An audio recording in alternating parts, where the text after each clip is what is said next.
നൃത്തമാണ് എൻ്റെ ദൈവം എന്ന് പറയുന്നത് കേട്ടപ്പോൾ എനിക്ക് തോന്നി അത് കൊള്ളാമല്ലോ ആ സെന്റൻസ്. തക്ക തെമ്മി തക്ക ജന്നു. എനിക്ക് തോന്നി ഇങ്ങനെ ആയിരിക്കാം കൃഷ്ണൻ അന്ന് ഇന്ദ്രനെ നോക്കിയിട്ടുണ്ടാവുക എന്നുള്ള ഒരു തോന്നലിൽ നിന്നാണ് ഈ ഒരു അഭാവത്തെ ഞാൻ അവിടെ അപ്ലൈ ചെയ്തത്. നവരസമായനൊക്കെ രംഗത്ത് അവതരിപ്പിച്ച് കഴിഞ്ഞ് കാണികളുടെ കയ്യടി ഇപ്പോൾ രജനീഷ് ഇപ്പോൾ പറയുമ്പോൾ എനിക്ക് ചെവിയിൽ മുഴങ്ങുന്നു.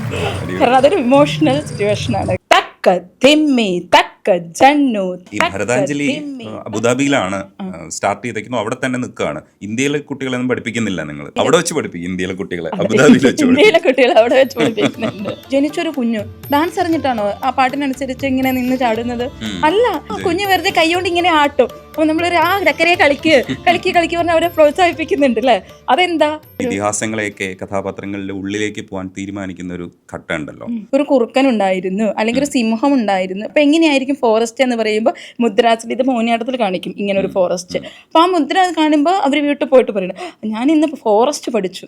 അപ്പൊ അവരെ നമ്മുടെ ഇതിലേക്ക് കൊണ്ടുവരിക ചെയ്യേണ്ടത്. നൃത്തത്തില് താളം എന്താണ്, ഈ നൃത്തത്തിലെ അഭിനയം എന്താണ്? അതൊരു മനോഹരമായ ഒരു ക്വസ്റ്റ്യൻ തന്നെയാണ്. എന്റെ മുമ്പിലിരിക്കുന്ന തോന്നിയിട്ട് ചോദിച്ചതാ, ഞാൻ ഒപ്പിച്ചതാ. ആത്മപ്രകാശനത്തിന് മുദ്രകളെ കൂട്ടുപിടിച്ച അധ്യാപിക. നർത്തകി പ്രിയ മനോജാണ് നമുക്കൊപ്പോൾ ഉള്ളത്. ഹായ്. ഹായ്. കുറച്ച് ടെൻഷനൊക്കെ ഉണ്ടല്ലേ? നല്ലതുപോലെ ഉണ്ട്.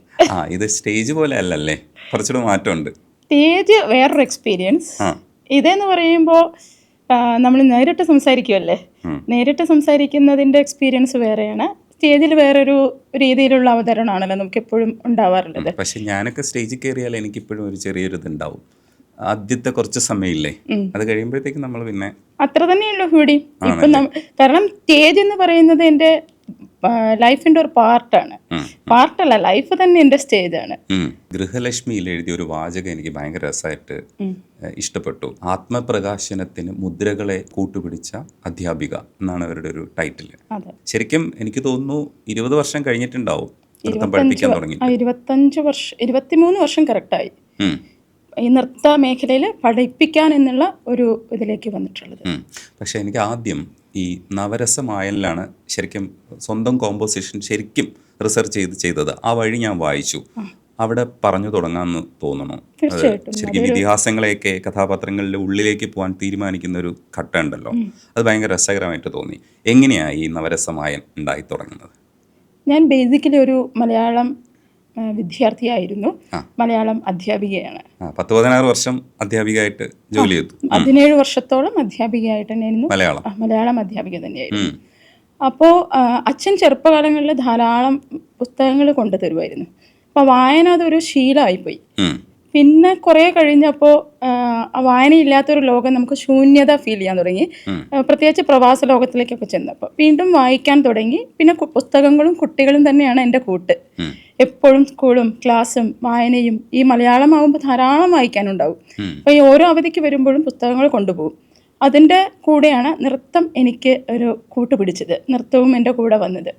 അപ്പോൾ ഈ വായനയും നൃത്തവും അഭേദ്യമായ ബന്ധമുണ്ടെന്ന് ഞാൻ മലയാള ഭാഷ ആയതുകൊണ്ടാണ് ഇത്തരത്തിലുള്ള വാക്കുകളൊക്കെ ഉപയോഗിക്കുന്നല്ലേ, അതായിരിക്കാമെന്ന് ബന്ധം. അതിലെ പ്രൊനൗൺസിയേഷൻ ഞാൻ ശ്രദ്ധിക്കുന്നുണ്ടായിരുന്നു കേട്ടോ, ആദ്യം മുതൽ തന്നെ.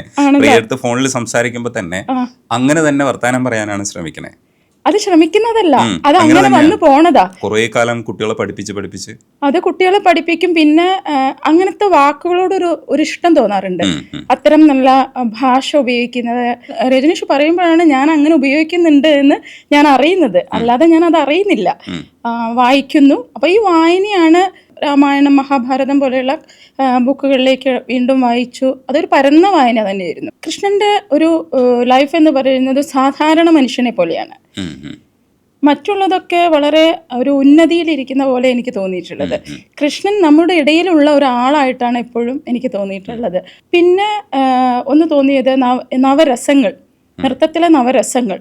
അപ്പോൾ ഈ നവരസങ്ങളെ എങ്ങനെ കൂടുതൽ എൻ്റേതായ ഭാഷയിൽ, അതായത് ഞാൻ മലയാളം ആണെങ്കിലും അല്ലെങ്കിൽ നൃത്താധ്യാപികയാകുമ്പോൾ ഇത് രണ്ടിനും എങ്ങനെ മെർജ് ചെയ്ത് കൊണ്ടുപോകാം എന്നുള്ളതിൻ്റെ ഒരു പരീക്ഷണം എന്നുള്ള രീതിയിലല്ല തുടങ്ങിയത്. അതിൻ്റെ ഒരു ഇഷ്ടത്തോടു കൂടി തുടങ്ങിയതായിരുന്നു നവരസമായൻ എന്ന് പറയുന്ന ഒരു വർക്ക്. ഞാനും എൻ്റെ ഒരു സ്റ്റുഡൻറ്റുമാണ് അത് പെർഫോം ചെയ്തത് ആദ്യമായിട്ട്. അപ്പോൾ ഈ നവരസങ്ങൾ എങ്ങനെ കൃഷ്ണനിൽ കൊണ്ടുവരുമ്പോൾ എങ്ങനെയൊക്കെയായിരുന്നു അത് സെറ്റ് ചെയ്തത്? ഞാൻ കണ്ടിട്ടില്ലാത്തതുകൊണ്ട് ചോദിക്കാം. അതായത് കൃഷ്ണൻ്റെ ഓരോ മനുഷ്യരുടെ ലൈഫിലും, നമ്മളുടെയൊക്കെ ലൈഫിലും, നമ്മൾ ഇപ്പം ഇന്ന് രാവിലെ മുതൽ രജനീഷ് എടുത്ത് നോക്കിയാൽ ഈ രസങ്ങളിലൂടെയൊക്കെ രജനീഷ് കടന്നു പോയിട്ടുണ്ട്. പക്ഷെ നമ്മളത് അറിയുന്നില്ല. പിന്നെ ഇതേപോലെയാണ് കൃഷ്ണൻ. അതൊരു ലൈഫ് ഫ്ലോ ആണല്ലോ അല്ലേ. പിന്നെ നമ്മളെടുത്ത് അതിനെ സീരിയസ് ആയിട്ട് പഠിക്കുമ്പോൾ കൃഷ്ണൻ എങ്ങനെയാണ് ആ നവരസങ്ങളിലൂടെ കടന്നു പോയിട്ടുള്ളത്. അപ്പോൾ ഒരു വ്യക്തിയെ ഒരു ദിവസമല്ല നമ്മൾ കാണിക്കുന്നത്, ആ ലൈഫിലൂടെ കടന്നു പോകുന്ന ഓരോ രസങ്ങളെയും എടുത്തു കാണിക്കുകയാണ് ചെയ്യുന്നത്. അതിൽ അദ്ദേഹത്തിന്റെ ജീവിതത്തിൽ പല സന്ദർഭങ്ങളും ഉണ്ടായിട്ടുണ്ട്. ആ സന്ദർഭങ്ങളിൽ ഒരു ഉദാഹരണം പറയാണ്, ശൃംഗാരം എന്ന് പറയുന്ന ഒരു രസം. കൃഷ്ണ പറയുമ്പോൾ ആദ്യം ഓർക്കുന്നത് അതാണല്ലോ ആദ്യം വരിക. അപ്പോൾ ഏറ്റവും മനോഹരമായിട്ട് ശൃംഗാരത്തെ അവതരിപ്പിക്കാൻ രാധേ മനം കവർന്ന് രാസലീലേ തലൈ പുരിന്ത്, അതാണ് അതിൻ്റെ ലൈനായിട്ട് നമ്മൾ വരികളായിട്ട് എഴുതിച്ചിട്ടുള്ളത്. ഇത് വരികൾ രഘുറാം സാറാണ് എനിക്ക് എഴുതി തന്നിട്ടുള്ളത്. ചെന്നൈയിലുള്ള സാറായിരുന്നു. അപ്പോൾ സാറിനോട് ഇങ്ങനെയൊരു എൻ്റെ ഒരു ആശയത്തെ ഞാൻ പറയുക ചെയ്തിരിക്കുന്നത്. അപ്പോൾ അദ്ദേഹം എൻ്റെ ആശയത്തെ മനസ്സിലാക്കി വളരെ മനോഹരമായിട്ട് തന്നെയാണ് ആ വരികൾ അതിലേക്ക് കൊണ്ടുവന്നത്. അപ്പോൾ രാധയുടെ മനസ്സ് കവർന്നെന്ന് പറയുന്ന അവിടെ ശൃംഗാരം ഓട്ടോമാറ്റിക്കലി വന്നു. അപ്പോൾ അതിനെ ചുറ്റിപ്പറ്റിയിട്ടുള്ള ഒരു സിറ്റുവേഷനാണ്. അതിന് പറ്റുന്ന കുറേ കഥകൾ, ഗോപികമാരുടെ മുടി പിടിച്ചു വലിക്കുന്നത്, അല്ലെങ്കിൽ കുളിക്കാൻ ഇറങ്ങിപ്പോകുന്ന ഗോപികമാരുടെ വസ്ത്രങ്ങൾ എടുത്തു കൊണ്ടുപോകുന്ന സിറ്റുവേഷൻസുകൾ, ഇതൊക്കെ നൃത്തത്തിൻ്റെ ഭാഷയിൽ ശൃംഗാരം കലർത്തിക്കൊണ്ട് അവതരിപ്പിക്കുമ്പോൾ അത് അവിടെ ശൃംഗാരം ഞങ്ങൾ അവതരിപ്പിക്കുന്നില്ല, കാണികളിലാണ് അത് ശൃംഗാരമായിട്ട് മാറുന്നത്. അതുപോലെ ഭീഭത്സം എന്ന് പറയുന്ന ഒരു ഭാവത്തെ അവിടെ കാണിച്ചിട്ടുണ്ടായിരുന്നു.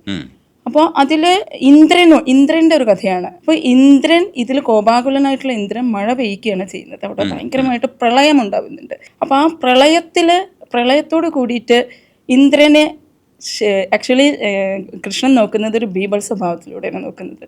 കാരണം ഇത്രയൊക്കെ നിനക്കൊരു അഹങ്കാരം ഉണ്ടായിരുന്നു, ഈ അഹങ്കാരത്തിൽ നിന്ന് നീ എന്തും ചെയ്യാമെന്നുള്ള ഒരു തോന്നൽ നിനക്ക് വന്നിട്ടുണ്ട്.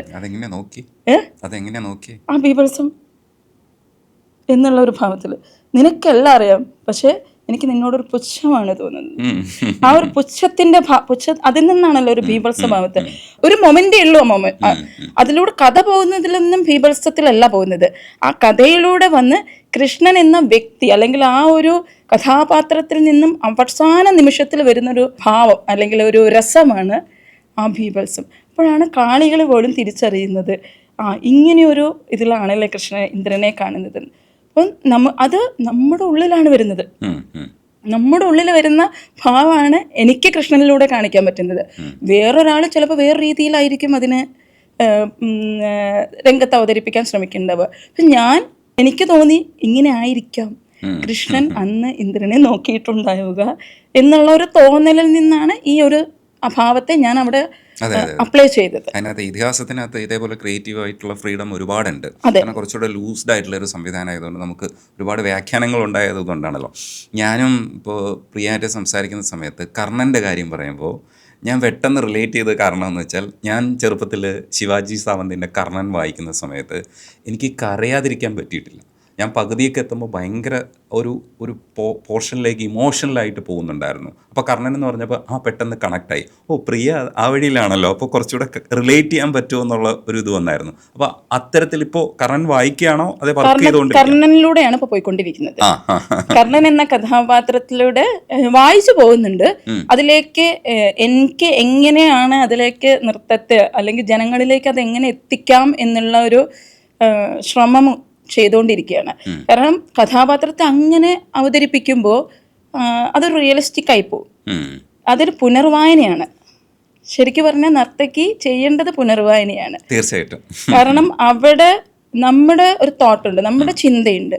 ഈ ചിന്തയും നൃത്തത്തിൻ്റെ ഭാഷയും ചേർന്ന് എങ്ങനെ കർണനെ പുനരവതരിപ്പിക്കാം, ഇത് ജനങ്ങൾ എങ്ങനെ സ്വീകരിക്കും എന്നുള്ളത് മറ്റൊരു വശം. പക്ഷെ എൻ്റെ ഉള്ളിലുള്ള ഈ വായനയും ഈ കർണനെയും വളരെ റെലവൻ്റ് ആയിട്ട് വേണം. അവിടെ ഒരു നാടകീയതയല്ല, ആ നാടകീയതയ്ക്ക് റിയലിസ്റ്റിക് ആയിട്ട് ഞാൻ ആ കർണനെ അവതരിപ്പിക്കാനുള്ള ഒരു ശ്രമത്തിൽ കൂടെയാണ്, കർണന്റെ കൂടെയാണ് ഇപ്പൊ കുറച്ച് കാലമായിട്ടുള്ള യാത്ര. ഓ അടിപൊളി. അത് പറയുമ്പോൾ ഞാൻ ഒരു കാര്യം കൂടെ പറഞ്ഞോട്ടെ. നമ്മുടെ രാവണൻ മഹാബലിയെ കാണാൻ വരുന്ന ഒരു സന്ദർഭം വെച്ചിട്ട് ആനന്ദ് ഒരു കഥ എഴുതിയിട്ടുണ്ട്. ബിംബങ്ങൾ എന്നാണ് അതിന്റെ പേര്. അതിൽ നമ്മൾ എക്സ്പെക്ട് ചെയ്യാത്ത ഒരുപാട് മുഹൂർത്തങ്ങളുണ്ട്. അതൊരു ക്രിയേറ്റീവ് ഫ്രീഡത്തിന്റെ ഭാഗമാണ്. ഇത് സത്യത്തിൽ ഈ പുരാണങ്ങളില്ലാത്ത ഒരു സ്പേസിനെ അവതരിപ്പിക്കുക, അതൊരു ക്രിയേറ്റീവ് ആയിട്ടുള്ളൊരു ഫ്രീഡത്തിൻ്റെ ഭാഗമാണ്. പക്ഷെ നമ്മുടെ മനസ്സിനകത്ത് ഈ ക്യാരക്ടേഴ്സിൻ്റെ ബലം ഭയങ്കരമായിട്ട് കൂടും. അപ്പോൾ ഈ വായിച്ചു പോകുന്ന സമയത്ത് ഇതിഹാസങ്ങളുടെ ഉള്ളിൽ ഈ കഥാപാത്രങ്ങളുടെ മാനസികാവസ്ഥയിലേക്ക് പോകുമല്ലോ, ആ സമയത്ത് ഇതേപോലെ ഇമേഴ്സ്ഡ് ആയിട്ടിരിക്കുമ്പോൾ പുതിയ തോട്ട്സ് ഇങ്ങനെ വരുമ്പോൾ പേടിയുണ്ടോ? മറ്റേ കഥാപാത്രത്തെ കണ്ട് ശീലിച്ചവർ മുമ്പിലാണ് നമ്മളിത് കൊണ്ടുവന്ന് പ്രസൻറ്റ് ചെയ്യുന്നത്. അവിടെ എന്ത് തരത്തിലുള്ള കോംപ്രമൈസ് വേണം, ഇല്ലെങ്കിൽ എങ്ങനെയാണ് അവരോടത് കറക്റ്റായിട്ട് പറയുക? അവർ ഒബ്ജക്റ്റ് ചെയ്യരുതല്ലോ, അവരെ കൂടെ യോജിപ്പിച്ചാണല്ലോ നമ്മൾ വായിക്കേണ്ടത്. ഞാൻ ഈ വായിക്കുന്ന സമയത്ത് ഞാൻ യോജിച്ചാണ് വായിച്ചത്, എനിക്ക് ഒബ്ജക്ഷൻ ഒന്നും തോന്നിയില്ല. അപ്പൊ അങ്ങനെയുള്ള സംഘർഷങ്ങൾ എങ്ങനെ മാനേജ് ചെയ്യാം? നമുക്ക് സ്വാതന്ത്ര്യമുണ്ട്, വരികൾക്കിടയിലൂടെ വായിക്കാനുള്ള സ്വാതന്ത്ര്യമുണ്ട്. ആ ഒരു വ്യക്തി സ്വാതന്ത്ര്യത്തെ ഞാൻ യൂസ് ചെയ്യാറുണ്ട്. ആ കഥാപാത്രങ്ങളെ എൻ്റെ ഭാഗമാക്കി മാറ്റാൻ ശ്രമിക്കും. എന്നിട്ട് അതിൻ്റെ കൂടെയാണ് ഞാൻ പിന്നീടുള്ള യാത്ര. നമുക്ക് ഇങ്ങനെ ഒന്ന് ചിന്തിച്ചൂടെ? ഇപ്പോൾ ദ്രൗപദി എന്ന് പറയുന്ന ഒരു കഥാപാത്രത്തെ എടുത്ത് നോക്കുവാണെങ്കിൽ, ദ്രൗപദി എപ്പോഴും സഹനത്തിൻ്റെ ഒരു ശക്തിയായിട്ടാണ് എപ്പോഴും നമ്മുടെ മഹാഭാരതത്തിൽ കണ്ടിട്ടുള്ളത് അല്ലേ. അതിൽ കുന്തി, യാജ്ഞസേനി എന്ന് പറയുന്ന ഒരു പ്രൊഡക്ഷനാണ് അത് ഞാൻ ചെയ്തത്. അപ്പോൾ ദ്രൗപദീനെ കല്യാണം കഴിച്ച് ഇവിടെ കൊണ്ടുവരുന്ന ഒരു സന്ദർഭത്തിൽ കുന്തി എന്ന് പറയുന്ന അമ്മ പറയാണ്, ഇത് നിങ്ങൾ 5 പേരും കൂടി പങ്കിട്ടെടുത്തോളൂ എന്ന് പറയുന്ന ഒരു സന്ദർഭം വരുന്നുണ്ട് അല്ലേ. ഈ സന്ദർഭത്തിൽ ചോദിക്കുമ്പോൾ കുന്തി എന്തിനാണ് അങ്ങനെ പറഞ്ഞിട്ടുണ്ടാവുക? അല്ലെങ്കിൽ കുന്തി അത് പർപ്പസ്ഫുള്ളി ആണോ പറഞ്ഞിരിക്കുന്നത്? അത് ആ അമ്മയുടെ സ്ഥാനത്ത് നിന്നിട്ടാണെങ്കിൽ അങ്ങനെ പറയാൻ പാടുമോ? അതോ രാജ്യനീതിക്ക് വേണ്ടിയാണോ ഇങ്ങനെ ചെയ്തിരിക്കുന്നത്? നമുക്ക് കുന്തിനെ നമുക്കവിടെ കുറ്റപ്പെടുത്താൻ പറ്റില്ല. പക്ഷെ ദ്രൗപദിയുടെ അവസ്ഥയൊന്ന് ആലോചിച്ച് നോക്കൂ. ഏറ്റവും ദുഃഖം പിടിക്കുന്ന ഒരു അവസ്ഥയിലേക്ക് എത്തിത്തീരുകയാണ്. കാരണം 5 ഭർത്താക്കന്മാർ, ഒരു സ്ത്രീയും ആഗ്രഹിക്കാത്ത ഒരു സിറ്റുവേഷനാണ്. അപ്പോൾ ഇവിടെ നമുക്ക് ഇപ്പോൾ രജനീഷ് പറഞ്ഞ ഒരു കാര്യത്തിൽ ഈ ദ്രൗപദീനെ നമുക്ക് ഇങ്ങോട്ട് പിക്ക് ചെയ്യാം, ഇതിങ്ങോട്ട് എടുക്കുകയാണ് ചെയ്യുന്നത്. ഈ ദ്രൗപദി എടുത്തിട്ട് നമുക്ക് ഇഷ്ടപ്പെടുന്ന ഒരു രീതിയിലേക്ക് ദ്രൗപദീനെ മാറ്റി പുനർവായനയിലേക്ക് കൊണ്ടുവന്ന് അതിൻ്റെ നൃത്തത്തിൻ്റെ രൂപത്തിലേക്ക് കൊണ്ടുവരാൻ എനിക്ക് അങ്ങനെ ഒരു പേടി ഇതുവരെ തോന്നിയിട്ടില്ല. കാരണം ആ ദ്രൗപദി പിന്നെ എൻ്റേതായി മാറുകയാണ്.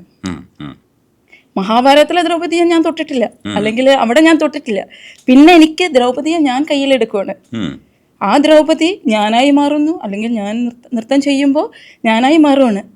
അവിടെ ഞാൻ വായനക്കാരൻ്റെ മറ്റുള്ള സ്വാതന്ത്ര്യത്തിലേക്ക് ഞാൻ ഒരിക്കലും കൈവച്ചിട്ടില്ല. എൻ്റേതായ കൂട്ടുപിടിച്ച് ഞാൻ ദ്രൗപദിയെ എൻ്റെ കൂടെ കൊണ്ടുപോയി ഞാൻ എങ്ങനെയായിരിക്കും ആ ദ്രൗപദിയെ കാണുക, അല്ലെങ്കിൽ എൻ്റെ കണ്ണിലുള്ള ദ്രൗപദി എങ്ങനെയാണ്, എനിക്ക് എങ്ങനെയായിരിക്കണം ദ്രൗപദി എന്നുള്ള ഒരു രീതിയിലേക്ക് ഞാൻ കൂടെ കൊണ്ടുപോകും. അപ്പോൾ അവിടെ എനിക്കൊരു കഥാപാത്രത്തെ എടുക്കുമ്പോൾ അവിടെ ഒരു പേടിയുടെ ആവശ്യമുണ്ടെന്ന് എനിക്ക് തോന്നുന്നില്ല എൻ്റെ ഭാഗത്തു നിന്ന് ചിന്തിക്കുമ്പോൾ. കാരണം പിന്നെ എൻ്റേതായില്ലേ അത്. തീർച്ചയായിട്ടും നമ്മുടേതാണ്. ചില പാട്ടുകളൊക്കെ പാടിയിട്ട് നമ്മൾ നമ്മുടെ പാട്ടാക്കി മാറ്റും പോലെ അതിന്റെ യഥാർത്ഥത്തിലുള്ള സംഗതിയൊന്നും ആയിരിക്കില്ല നമ്മൾ പാടുന്നത്. അത് നമുക്ക് അനുഭവിക്കാൻ പറ്റും. ആദ്യം അതേ കഥയുടെ ഇല്ലെങ്കിൽ നമ്മൾ പോകാൻ പോകുന്ന റൂട്ട് ക്ലിയർ ചെയ്യുന്നു, പിന്നെ ഇത് മുദ്രയിലേക്ക് മാറ്റണമല്ലോ. അപ്പം ആരെങ്കിലും സഹായം വേണ്ടി വരുമോ? ഇതിങ്ങനെ ആയാൽ കുഴപ്പമുണ്ടോ? പിന്നെ പുതിയ എന്തെങ്കിലും ഒരു സാധ്യത അവിടെ പരീക്ഷിക്കുമോ? പുതിയ എന്തെങ്കിലും ഒരു ചെറിയ സാധനമെങ്കിലും നമുക്കൊരു പൊടിക്കൊരു മാറ്റമൊക്കെ വേണമെന്ന് ആഗ്രഹിക്കുമ്പോൾ അതായത് നൃത്തത്തിന്റെ ചട്ടക്കൂടിൽ നിന്ന് തീർച്ചയായിട്ടും. കാരണം ഇപ്പോൾ ഒരു ആശയം നമ്മുടെ ഉള്ളിൽ ഉറവിട്ട് കഴിഞ്ഞു കഴിഞ്ഞിട്ടുണ്ടെങ്കിൽ പിന്നെ അടുത്തത് ഇതെങ്ങനെ വരികളിലേക്കാക്കാം. ഇത് വരികൾ വേണമല്ലോ. ഈ വരികൾ ഒന്നിലേക്ക് ചില സന്ദർഭങ്ങളിൽ ഞാൻ എഴുതാറുണ്ട്, ചില സന്ദർഭങ്ങളിൽ വളരെ സിമ്പിളായിട്ടുള്ളതൊക്കെ എനിക്ക് എഴുതാൻ പറ്റും. പക്ഷെ ചില ഇപ്പോൾ മണിപ്രവാളം, ചെന്തമിഴ് അങ്ങനെയൊക്കെ പോകുമ്പോൾ അതിൻ്റെതായ സ്കോളേഴ്സിൻ്റെ അടുത്തേക്ക് പോകും. ഇതാണ് എൻ്റെ ആശയം എന്ന് ഞാൻ അവരുടെ അടുത്ത് കൺവേ ചെയ്യും. ഈ നവരസമായൻ എഴുതുന്ന സമയത്ത് ഒരുപാട് പേരെ സമീപിച്ചിരുന്നു എന്ന് എഴുതി കണ്ടു. കാരണം അത് വരികൾ എഴുതാൻ മാത്രം തന്നെ ഞാൻ 5-6 പേരെ സമീപിച്ചു. കാരണം എനിക്ക് ഉദ്ദേശിക്കുന്ന ഒരു രീതിയിലുള്ള വരികൾ എനിക്ക് കിട്ടുന്നില്ല.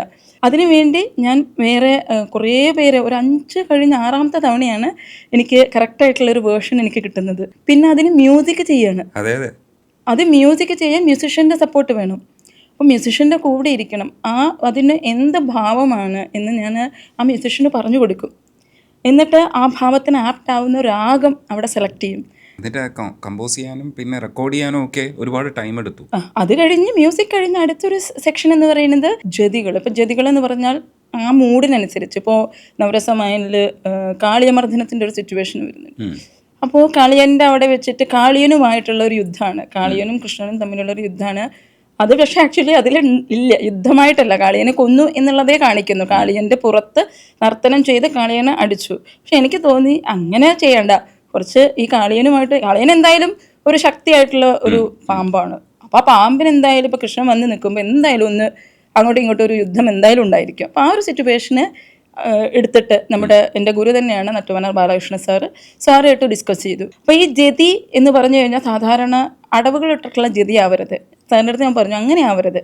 അതിന് പകരം ശൃംഗാരത്തിലേക്ക് കണക്ട് ചെയ്യാനാവുന്ന രീതിയിലുള്ള ഒരു ജതി ആയിരിക്കണം. അതൊരു മ്യൂസിക്കാലിറ്റി കൂടുതലുള്ള ജതി ആവുമ്പോൾ അതിനൊരു ബ്യൂട്ടി കൂടും. ഇപ്പോൾ ധല്ലാം കുതക്കത്തി കിട്ടത്തും താ എന്ന് തുടങ്ങുന്നതിനേക്കാളും ഭംഗിയായിട്ട് ധല്ലാം അതിനൊരു കുറച്ചുകൂടി ഒരു ഭംഗിയായിട്ട് കൊണ്ട് അത് മ്യൂസിക്കല്ല ആ രാഗവുമായി മാച്ച് ചെയ്യുന്ന രീതിയിലേക്ക് നമുക്ക് കൊണ്ടുവന്ന് അത് അവസാനിപ്പിക്കുമ്പോൾ അത് ഓട്ടോമാറ്റിക്കലി മെർജ് ആവുന്നത് ശൃംഗാരത്തിലേക്കാവും. അപ്പോൾ ആ ലാസ്റ്റ് പോസ് എങ്ങനെയാണെന്ന് വെച്ചാൽ എല്ലാവരും വന്നിങ്ങനെ കിടക്കുന്നു, കൃഷ്ണന്റെ മടിയിൽ ഈ ബാക്കിയുള്ള ഗോപികമാർ വന്ന് കിടക്കുന്നതായിട്ടാണ് ആ സീന് വരേണ്ടത്. ഇതിൽ എൻഡ് ചെയ്യണമെന്ന് നമ്മൾ പറയും. അപ്പോൾ ശരിക്കും പറഞ്ഞാൽ ഒന്നിച്ചുള്ള ഒരു കൂട്ടായ്മയാണ് ഈ ഒരു പുതിയൊരു കോമ്പോസിഷൻ എന്ന് പറയുന്നത്. അത് ആ സമയത്ത് നിറച്ച് ടാസ്ക്കായിട്ടൊക്കെ തോന്നുമെങ്കിലും ഇത് അവതരിപ്പിച്ച് രംഗത്ത് ഇപ്പോൾ നവരസമായനൊക്കെ രംഗത്ത് അവതരിപ്പിച്ച് കഴിഞ്ഞ് കാണികളുടെ കയ്യടി ഇപ്പോൾ രജനീഷ് ഇപ്പോൾ പറയുമ്പോൾ എനിക്ക് ചെവിയിൽ മുഴങ്ങുന്നു. കാരണം അതൊരു ഇമോഷണൽ സിറ്റുവേഷനാണ്. കാരണം എന്താണെന്ന് വെച്ചാൽ നമ്മൾ ഒരു 10 മാസം ഒരു കുഞ്ഞിനെ ഗർഭത്തിലിരുത്തി അതിനെ മുഖം കാണുമ്പോൾ ഒരു അമ്മയ്ക്ക് എത്രത്തോളം സന്തോഷം ഉണ്ടാവും. ആ ഒരു സന്തോഷം നമ്മൾ അനുഭവിക്കുന്നത് നമ്മുടെ സ്വന്തം ഇത്രയും ഹാർഡ് വർക്ക് ചെയ്തിട്ട് അത്രയും ഹാർഡ് വർക്ക് ചെയ്യുന്ന പല ദേശങ്ങൾ അങ്ങനെ പല രാജ്യങ്ങളില്ല, പല ദേശങ്ങൾ, ഇപ്പം ചെന്നൈയിലായാലും കേരളത്തിലായാലും ഇങ്ങനെ പലരുമായി ഓടി നടന്ന് പോയി ഇത് രംഗത്ത് അവതരിപ്പിച്ച് കാണികളുടെ കയ്യടി കിട്ടുമ്പോൾ ആ കല സ്വീകരിച്ചു എന്നത് ഒരു നർത്തകിയെ സംബന്ധിച്ച് ഏറ്റവും മനോഹരമായ ഒരു നിമിഷമാണ്. അതിന് മനോഹരം എന്നുള്ള വാക്കുന്നതിലുപരി സോൾ, നമ്മൾ ആ സോളിലേക്ക് കണക്റ്റ് ആവുന്ന ഒരു സമയമാണ്. അതാണ് ശരിക്കും കിട്ടുന്നുണ്ട് എന്താണ് അതിന്റെ കിക്ക് എന്നുള്ളത്. ആ വഴിയിലേക്ക് വരുന്നതിന് മുമ്പ് ഞാൻ മോഹിനിയാട്ടത്തെ കുറിച്ച് സംസാരിച്ചതുകൊണ്ട് ലാസ്യമാണല്ലോ, മറ്റേത് കുറച്ചുകൂടെ ഒരു ചടുലമായിട്ടുള്ള, നിങ്ങൾ രണ്ടും പഠിച്ചിട്ടുണ്ട്, കുച്ചിപ്പുടിയും പഠിച്ചിട്ടുണ്ട്. കുച്ചിപ്പുടി ഒരു സമയം വരെ പഠിച്ചിട്ടുണ്ട്. പിന്നീട് കുച്ചിപ്പുടി മാറ്റി വെക്കാനുള്ള കാരണം എന്താണെന്ന് വെച്ചാൽ ഈ 3 ആർട്ട് ഫോമും മൂന്നിൻ്റെതായ ഒരു ഡിസിപ്ലിൻ ഉണ്ട്. അപ്പോൾ ഇത് 3ഉം എനിക്ക് കൊണ്ടുവരുമ്പോൾ ഞാൻ അതിനോട് നീതി പുലർത്താൻ പറ്റുന്നില്ല, എനിക്ക് കറക്റ്റായിട്ടൊരു രീതിയിൽ പോകാൻ പറ്റുന്നില്ല തോന്നിയപ്പോൾ വളരെ കുച്ചിപ്പുടി പഠിപ്പിക്കുന്നുണ്ട് നമ്മുടെ ഡാൻസ് സ്കൂളിൽ, വേറെ അധ്യാപകനുണ്ട് ക്ലാസ് എടുക്കാനായിട്ട്. പക്ഷെ ഞാനൊരു 2017 ആയപ്പോൾ ഞാനതിൽ നിന്ന് മാറി നിന്ന് പഠിക്കും. ഇപ്പോൾ ഭരതനാട്യം, മോഹിനിയാട്ടം 2 സ്റ്റേറ്റിൻ്റെയും കൂടെയാണ് മുദ്രകളാണ്. അപ്പോൾ ഇതിനകത്ത് ഒന്നിൽ കുറച്ചുകൂടെ ഒരു ലാളിത്യവും ഒരു സൗന്ദര്യവും ഒക്കെ വരുമ്പോൾ മോഹിനിയാട്ടത്തിന് അങ്ങനെയാണ്, ലാസ്യം അങ്ങനെയാണല്ലോ, കുറച്ചൊന്ന് ഒഴുക്കിൽ അവതരിപ്പിക്കേണ്ട ഒരു സംഗതിയാണ്. മറ്റത് കുറച്ചുകൂടെ ചടുലമാണ്. പക്ഷേ ഇത് രണ്ടും കൂടെ സമന്വയിപ്പിച്ചും ചെയ്തിട്ടുണ്ട് പ്രിയ. അപ്പം ഇത് രണ്ടും ഉള്ളിലേക്ക് വരുന്ന സമയത്ത് കുറേ കാലം കൊണ്ട് ഒബ്സർവ് ചെയ്യുക, പഠിപ്പിക്കുക വേറൊരു ഭാഗമാണ്, അത് ഞാൻ പിന്നീട് ചോദിക്കേണ്ട ഒരു കാര്യമാണ്. പക്ഷേ കൂടുതൽ എന്തിനോടാണ് എന്ന് ചോദിക്കുന്നില്ല, പക്ഷേ ഇത് രണ്ടും കൂടെ സമന്വയിപ്പിച്ച് പോകുമ്പോൾ കാണികൾ കൂടുതൽ ആകർഷകരാകുന്നത് ഏതിനോടെന്നാണ് മനസ്സിലാക്കണേ? അത് മോഹിനിയാട്ടത്തിന് നമ്മൾ ശ്രദ്ധിച്ചിട്ടുള്ള കാര്യം, മോഹിനിയാട്ടം ഒരു ഒഴുക്കാണ്. ഭരതനാട്യം കഥയും നമുക്ക് കുറച്ചുകൂടെ അട്രാക്റ്റീവാണ്. അതെ, ഭരതനാട്യത്തിൻ്റെ ഒരു രീതി എന്ന് പറഞ്ഞാൽ ചടുലത ഭയങ്കര, ഒരു അഗ്നി പോലെ കത്തിജ്വലിക്കുന്ന ഭരതനാട്യം, എനിക്ക് അങ്ങനെ തോന്നാറ്. അതായത് കളിക്കുമ്പോൾ ഭയങ്കര ഷാർപ്പായിട്ടാണ് അതിൻ്റെ മൂവ്മെൻറ്റ്സുകൾ എല്ലാം, അങ്ങനെയാണല്ലോ. മോഹിനിയാട്ടത്തിന് ആ ഷാർപ്നെസ് അല്ല, അതിനൊരു ഒഴുക്കും അതിൻ്റെ ഒരു ലാളിത്യം, ആ ലാളിത്യം ഓഡിയൻസിന് മാത്രമാണ് കേട്ടോ തോന്നുന്നത്. നമ്മൾ ഡാൻസേഴ്സിന് ആ ലാളിത്യം നമ്മുടെ ബോഡിയിലേക്ക് കൊണ്ടുവരാൻ, കാരണം നമ്മുടെ ശരീരമാണല്ലോ നമ്മുടെ ഇൻസ്ട്രുമെന്റ്, ഈ ലാളിത്യം നമ്മുടെ ബോഡിയിലേക്ക് കൊണ്ടുവരുവാൻ വളരെയധികം എഫേർട്ടുണ്ട്. വഴങ്ങണം, ശരിക്കും വഴങ്ങണം. അപ്പോൾ ഇത് ഒരു മ്യൂസിക്കിലാണ് നമ്മൾ സമന്വയിപ്പിക്കാൻ ഉദ്ദേശിക്കുന്നതെങ്കിൽ അതിൻ്റെ ആ ഒരു സോള് നഷ്ടപ്പെടാതെ, അതായത് ഭരതനാട്യത്തിൻ്റെ ഈ ചടുലതയും മോഹിനിയാട്ടത്തിൻ്റെ ഇതും, അതായത് ഈ ലാസ്യവും സമന്വയിപ്പിച്ച് കാണികളിൽ എത്തിക്കുക എന്ന് പറയുന്നത് കുറച്ച് റിസ്ക് ഉള്ള പരിപാടിയാണ്. കാരണം വിജയിക്കാൻ വളരെ ബുദ്ധിമുട്ടാണത്. കാരണം മ്യൂസിക്കലി ചെയ്യാൻ പറ്റും, ചെയ്യില്ല എന്നുള്ളതല്ല. അതൊരു എനിക്കെപ്പോഴും തോന്നിയിട്ടുള്ളത് അതൊരു കോംപ്രമൈസ് ആയിട്ട് പോകുന്ന പോലെ തോന്നുന്നു എനിക്ക്. ചെയ്തില്ല എന്നല്ല പറയുന്നത്, ചെയ്യാൻ പറ്റും, പക്ഷെ അതിനോട് നീതി പുലർത്താൻ നമുക്ക് കഴിയുന്നില്ല. ഇപ്പൊ ഞാനത് കുറച്ചിട്ടുണ്ട്, അധികം ചെയ്യാറില്ല. മോഹിനിയാട്ടവും ഭരതനാട്യവും ഒരേ പാട്ടിൽ രണ്ടിൻ്റെതായ സ്പേസ് നമ്മൾ കൊടുക്കുക. ഈ ഭരതാഞ്ജലി അബുദാബിയിലാണ് സ്റ്റാർട്ട് ചെയ്തേക്കുന്നത്, അവിടെ തന്നെ നിൽക്കുകയാണ്. ഇന്ത്യയിലെ കുട്ടികളെയൊന്നും പഠിപ്പിക്കുന്നില്ല നിങ്ങൾ? ഇന്ത്യയിലെ കുട്ടികളെ എന്ന് പറഞ്ഞാൽ അവിടെ വെച്ച് പഠിപ്പിക്കും. ഇന്ത്യയിലെ കുട്ടികളെ അബുദാബിയിൽ വെച്ച് ഇന്ത്യയിലെ കുട്ടികളെ അവിടെ വെച്ച് പഠിപ്പിക്കുന്നുണ്ട്. കാരണം ഏകദേശം 25 വർഷമായി രജനീഷിനാണ് അബുദാബിയിൽ. അപ്പൊ അവിടെയാണ് ഞാൻ, പ്രവാസ ലോകമാണ് എനിക്ക് നൃത്തത്തിലേക്കുള്ള വഴി വെച്ച് തന്നിട്ട്. അതെ അതെ അതെ അതെ. ഈ കല്യാണം കഴിഞ്ഞ് അവിടെ എത്തുമ്പോഴത്തേക്കാണ് ഒരു രണ്ടാമത്തെ ഒരു അധ്യായം തുറന്നത്. കാരണം ഇവിടുന്ന് പോകുമ്പോൾ ഒരു നൃത്തം പഠിച്ചു എന്നുള്ളതല്ലാതെ ഒരു മലയാളം അധ്യാപികയായിട്ടാണ് ഞാൻ ഇവിടുന്ന് കയറി പോകുന്നത്. അപ്പം നൃത്തത്തെ ഞാൻ ഇഷ്ടപ്പെട്ടിരുന്നു, പിന്നെ നൃത്തത്തിൽ പഠിക്കാൻ തുടങ്ങി. അവിടെ ചെന്ന് ഹസ്ബൻഡ് നല്ലോണം സപ്പോർട്ടായിരുന്നു. അപ്പോൾ അതിലൂടെ വീണ്ടും പഠിച്ചു. സ്കൂളിലെ ജോലിക്കൊപ്പം നൃത്ത പഠനം, അതിൽ ഹയർ എഡ്യൂക്കേഷൻസ്, പിന്നെ ചെന്നൈയിലേക്കുള്ള യാത്ര, വീട്, എല്ലാം അങ്ങനെ ഒരുപോലെ കൊണ്ടുപോയി. അതിൽ ഗവേഷണവും നൃത്തത്തിൽ നടത്തി. ഇതുപോലെ ധാരാളം വായിക്കാനുള്ള സമയത്ത് വായിക്കാനായിട്ട് സ്പേസ് കണ്ടെത്തി. അങ്ങനെയാണ് ഭരതാഞ്ജലി എന്നുള്ള നൃത്ത വിദ്യാലയത്തിലേക്ക് ഒരു വഴി വെച്ചത്. തുടങ്ങിയിട്ടല്ലേ ജോലി കളഞ്ഞോളൂ? അതായത് ഞാൻ അങ്ങനെയല്ല, അവിടെ നമുക്ക് നൃത്തം പഠിപ്പിക്കാനാക്കിയിട്ട് കേരള സോഷ്യൽ സെന്റർ എന്നൊക്കെ പറഞ്ഞാൽ ഇന്ത്യൻ സോഷ്യൽ സെന്റർ ഇതുപോലത്തെയുള്ള സ്ഥാപനങ്ങളുണ്ട്. അപ്പം നമുക്ക് അവിടെ സ്പേസ് നമുക്ക് റെന്റിന് കിട്ടും. അപ്പോൾ ഞാൻ അങ്ങനെ റെന്റിന്, കാരണം ഒരു ജോലി ഉപേക്ഷിച്ച് നൃത്തത്തിലേക്ക് വരിക, അതും പ്രത്യേകിച്ച് ഇതുപോലെയുള്ള രാജ്യങ്ങൾ, അപ്പോൾ അങ്ങനെയുള്ള ഒരു ധൈര്യം എനിക്ക് അത്രയും ഉണ്ടായിരുന്നില്ല ആദ്യത്തിൽ കേട്ടോ. അപ്പോൾ ജോലിയുടെ ഒപ്പം തന്നെ, പക്ഷെ നൃത്തം തന്നെയായിരുന്നു മുൻഗണന, പക്ഷെ മലയാളവും നല്ല ഇഷ്ടമായിരുന്നു. അപ്പോൾ രണ്ടും ഒരേ ഇതിൽ പോയിക്കൊണ്ടിരിക്കുന്ന സമയത്ത് ഈ കേരള സോഷ്യൽ സെൻറ്റർ ISC നല്ലതുപോലെ സപ്പോർട്ട് ചെയ്തിട്ടുണ്ട്. അപ്പോൾ അവിടെ നിന്ന് കുട്ടികളെല്ലാം വന്ന് പിന്നീടാണ് ഞാൻ 2020 ഓൺ, അതായത് ഭരതാഞ്ജലി എന്നുള്ള ഒരു ഓൺ സ്ഥാപനമായിട്ട് മുസഫ എന്ന് പറയുന്ന ഒരു സ്ഥലത്തും 2023 അബുദാബി സെൻറ്ററിലും അങ്ങനെ 2 ഭരതാഞ്ജലിയായിട്ട് സ്ഥാപിച്ചത്. അങ്ങനെ 2 ഡാൻസ് സ്കൂളായിട്ട് വന്നത്. ഈ കുട്ടികളെ പഠിപ്പിക്കുക എന്ന് പറയുന്നത് ഇപ്പോൾ ക്ഷേമാവതി ടീച്ചറും സുഗന്ധി ടീച്ചറും ഒക്കെ പഠിപ്പിച്ചിട്ടുണ്ട്, പ്രിയെ പഠിപ്പിച്ചിട്ടുണ്ട്. പക്ഷെ പഠിപ്പിക്കുക എന്ന് പറയുന്നത് വേറൊരു സ്കില്ലാണ്. പ്രിയ ചിലപ്പോഴൊക്കെ ചെയ്യുന്നത് അവരെ ഒരു ഡാൻസ് ഫോം പഠിപ്പിച്ചങ്ങ്, ഇപ്പം ക്യാപ്സ്യൂളുകളാണല്ലോ, റീലിൻ്റെ ഒരു കാലഘട്ടത്തിലാണ് നമ്മൾ ജീവിക്കുന്നത്. അപ്പോൾ എല്ലാവർക്കും വേണ്ടത് പെട്ടെന്ന് കുട്ടി നന്നായിട്ട് പെർഫോം ചെയ്യുന്ന ഒരു പാട്ടൊക്കെ പെർഫോം ചെയ്യുന്ന കണ്ടാൽ മതി, എൻ്റെ ബേസിക്സ് ഒന്നും അറിയണമെന്നില്ല, കാണുമ്പോൾ ഒരു സുഖമൊക്കെ തോന്നണമെന്നുള്ള അർത്ഥത്തിലാണ്. പക്ഷെ പ്രിയ ചെയ്യുന്നത് അവരിൽ നിന്നൊരു പ്രോഡക്റ്റിനെ ഉണ്ടാക്കിയെടുക്കാൻ വേണ്ടിയിട്ട് ശ്രമിക്കുന്ന അത് കുറച്ചൊരു റിസ്ക്കാണ്. പെട്ടെന്ന് അങ്ങനെ ഒരു പ്രോഡക്റ്റ് ഉണ്ടാവുകയില്ല. ഈ ഒരു ഒത്ത ഭംഗിയിൽ കുട്ടികളെ കാണാൻ മാതാപിതാക്കൾക്ക് പറ്റുകയില്ല. ഇതൊരു കോൺഫ്ലിക്റ്റാണ്. ഒരു ടീച്ചറെ സംബന്ധിച്ചിടത്തോളം ഭയങ്കര കോൺഫ്ലിക്റ്റാണ്. ഇവരെ എന്താക്കണം? പെട്ടെന്നൊരു സ്റ്റേജിൽ നമ്മൾ ഒരു സാധനം പഠിപ്പിച്ച് കൊണ്ടുപോകുന്നത് എളുപ്പമുള്ള പരിപാടിയാണ്. എന്ന് വെച്ചാൽ അതിൻ്റെ ശരിക്കുള്ള ഭാവം അത് അറിയണമെന്നൊന്നുമില്ല. ഇപ്പോൾ പ്രിയ പറയുന്നത് പോലെ ആണെങ്കിൽ ഒരു 8 വർഷമെങ്കിലും കുട്ടികൾ പഠിച്ചാലേ അവരുടെ സ്കിൽ അവർക്ക് തന്നെ മനസ്സിലാക്കാൻ പറ്റുള്ളൂ എന്നാണ്. ഈ കോൺഫ്ലിക്റ്റ് എങ്ങനെയാണ് മറികടക്കുക? രജനീഷ് ഏറ്റവും മനോഹരമായ ഒരു ക്വസ്റ്റ്യനാണ് ഇപ്പോൾ ചോദിച്ചത്. കാരണം എന്താണെന്ന് വെച്ചാൽ അത് ഏറ്റവും ബുദ്ധിമുട്ടായിട്ടുള്ളതും കൺവിൻസ് ചെയ്യാൻ ഏറ്റവും റിസ്ക് ആയിട്ടുള്ള ഒരു മേഖലയായിട്ടാണ് എനിക്ക് തോന്നിയിട്ടുള്ളത്. നൃത്തം പഠിപ്പിക്കുകയല്ല ചെയ്യേണ്ടത്. ശരിക്ക് നൃത്തം നമ്മുടെ ഉള്ളിലൊക്കെ ഉണ്ട്. ഈ നൃത്തത്തെ നമ്മൾ പുറത്തേക്ക് എടുക്കുകയാണ് ചെയ്യേണ്ടത്. ഇത് ആർക്കും മനസ്സിലാവണില്ല. ഫിലോസഫിക്കലി പറയാം, പ്രാക്ടിക്കലി ഇത് കൊണ്ടുവരുന്നത് അതെ, അതാണ് അത്. ഇപ്പൊ ഒരു കുട്ടി നമ്മുടെ ഡാൻസ് ക്ലാസ്സിൽ വരുമ്പോൾ ആ കുട്ടി സത്യത്തിൽ ഒന്നും അറിഞ്ഞിട്ടുണ്ടായിരിക്കില്ല. ആ കുട്ടി കാണുന്നത് എന്തായിരിക്കും, ടി വിയിലുള്ള നൃത്തമായിരിക്കും, ഡാൻസ് ചെയ്യുന്നത്, ഒരു പാട്ടിൻ്റെ കൂടെ ഡാൻസ് ചെയ്യുന്നത്. അപ്പം ഞാൻ ചോദിക്കാറുണ്ട്, മോൾക്ക് ഡാൻസ് അറിയുമോ എന്ന് ചോദിക്കും. അപ്പോൾ പറയും അറിയാം, എനിക്കറിയാം, നന്നായിട്ട് അറിയാം. അപ്പോൾ ഏതാണ് ചോദിക്കുമ്പോൾ പറയും ഒരു പാട്ട് ഏതെങ്കിലും. അമ്മ പറയും ഈ പാട്ടിൻ്റെ കൂടെയാണ് കളിക്കുന്നത്. കാരണം അമ്മ എല്ലാ പാരൻസിനും ഒരു ഇൻട്രസ്റ്റ് ആണല്ലോ അത് കുട്ടികളെ പഠിപ്പിക്കുന്നത്. അപ്പോൾ ആ ഒരു പാട്ട് വെക്കും. അപ്പോൾ അവരതിനനുസരിച്ച് ഒരു ചെറിയ മൂവ്മെന്റ്സുകളൊക്കെ ഇങ്ങനെ ചെയ്യാൻ തുടങ്ങും. അപ്പം ഞാൻ ചോദിക്കും, ഞാൻ എപ്പോഴും അവരോട് പാരൻസിനോട് പറയും, ഇത് കുഞ്ഞിന് ചിലപ്പോൾ 3.5 വയസ്സുള്ള കുട്ടീനെയും കൊണ്ടുവരിക. എന്നിട്ട് ചോദിക്കും 3.5 വയസ്സുള്ള കുട്ടി നന്നായി ചെയ്യും. ഞാൻ പറയും ഡാൻസറാണ്, അവിടെ കുട്ടി ഡാൻസറാണ്, ഡാൻസ് സ്കില്ലുണ്ട്. പക്ഷേ പഠിച്ചെടുക്കുന്ന ഒരു ഏജ് പറയുന്നത് നിങ്ങളൊരു 5.5 വയസ്സ് അല്ലെങ്കിൽ 6 വയസ്സിലേക്ക് നിങ്ങൾ കൊണ്ടുവരും. കാരണം പഠിപ്പിക്കുമ്പോൾ അതിനൊരു സിലബസ് ഉണ്ട്, ചിട്ടയായിട്ട് വേണം പഠിപ്പിക്കാൻ. അല്ലാതെ നമുക്കൊരു പാട്ടിട്ടുള്ള ഒരു പാട്ട് വെച്ച് കൊടുത്തിട്ട് അതിനനുസരിച്ച് ഒരു ചലനമല്ലല്ലോ നൃത്തം അവിടെ വരുന്നത്. അവിടെ ആ കുട്ടിയുടെ എന്താണ് പറയുക ബോഡി അവിടെ നമ്മൾ ആദ്യം ഒന്നും ഫിലോസഫിക്കലോ ഒന്നും നമ്മൾ അതിലേക്ക് അപ്ലൈ ചെയ്യുന്നില്ല. കുട്ടിക്ക് എന്താണ് അറിയുന്നത്, 2 കാല് നിർത്തി വെച്ച് അതിനെ ചവിട്ടാൻ ആദ്യം പഠിപ്പിക്കും. ഇത് ചവിട്ടുമ്പോൾ കുറേ കഴിയുമ്പോൾ ബോറടിക്കും കുട്ടിക്ക്.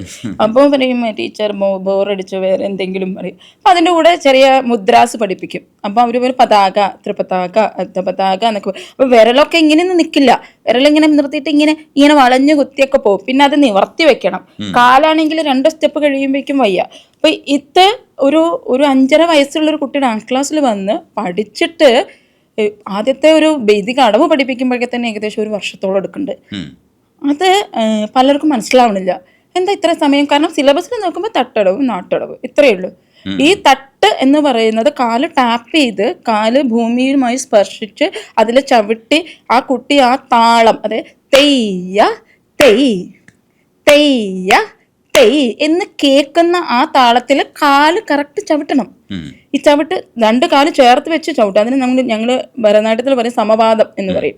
ഈ സമപാദത്തിൽ ചവിട്ടി കാല് ബാക്കിലേക്ക് ചവിട്ടി വന്ന് അത് നിൽക്കും. പിന്നെ അതിൻ്റെ ഇടയിലായിരിക്കും കുറച്ച് കഥകൾ പറഞ്ഞിട്ടായിരിക്കും ഞങ്ങൾ ഈ എങ്ങനെയാണ് ഇപ്പോൾ ഒരു കുറുക്കൻ ഉണ്ടായിരുന്നു അല്ലെങ്കിൽ ഒരു സിംഹം ഉണ്ടായിരുന്നു, അപ്പോൾ എങ്ങനെയാണ് സിംഹം എന്ന് കാണിച്ചു കൊടുക്കുമ്പോൾ അവർ മുദ്ര പറയും. അപ്പോൾ അവർക്ക് ലയൺ എന്ന് കേൾക്കുമ്പോൾ അവർക്ക് ഒരു ഇഷ്ടം തോന്നും. അപ്പോൾ ലയൺ എങ്ങനെയായിരുന്നു, ഫോറസ്റ്റ്. അപ്പോൾ ഇങ്ങനെ ഭാഷ അവരെ പഠിപ്പിക്കുന്നത് എങ്ങനെയാണ്. അപ്പോൾ എങ്ങനെയായിരിക്കും ഫോറസ്റ്റ് എന്ന് പറയുമ്പോൾ മുദ്രാസിൽ ഇത് മോഹിനിയാട്ടത്തിൽ കാണിക്കും ഇങ്ങനെ ഒരു ഫോറസ്റ്റ്. അപ്പോൾ ആ മുദ്ര കാണുമ്പോൾ അവർ വീട്ടിൽ പോയിട്ട് പറയുന്നത് ഞാൻ ഇന്ന് ഫോറസ്റ്റ് പഠിച്ചു.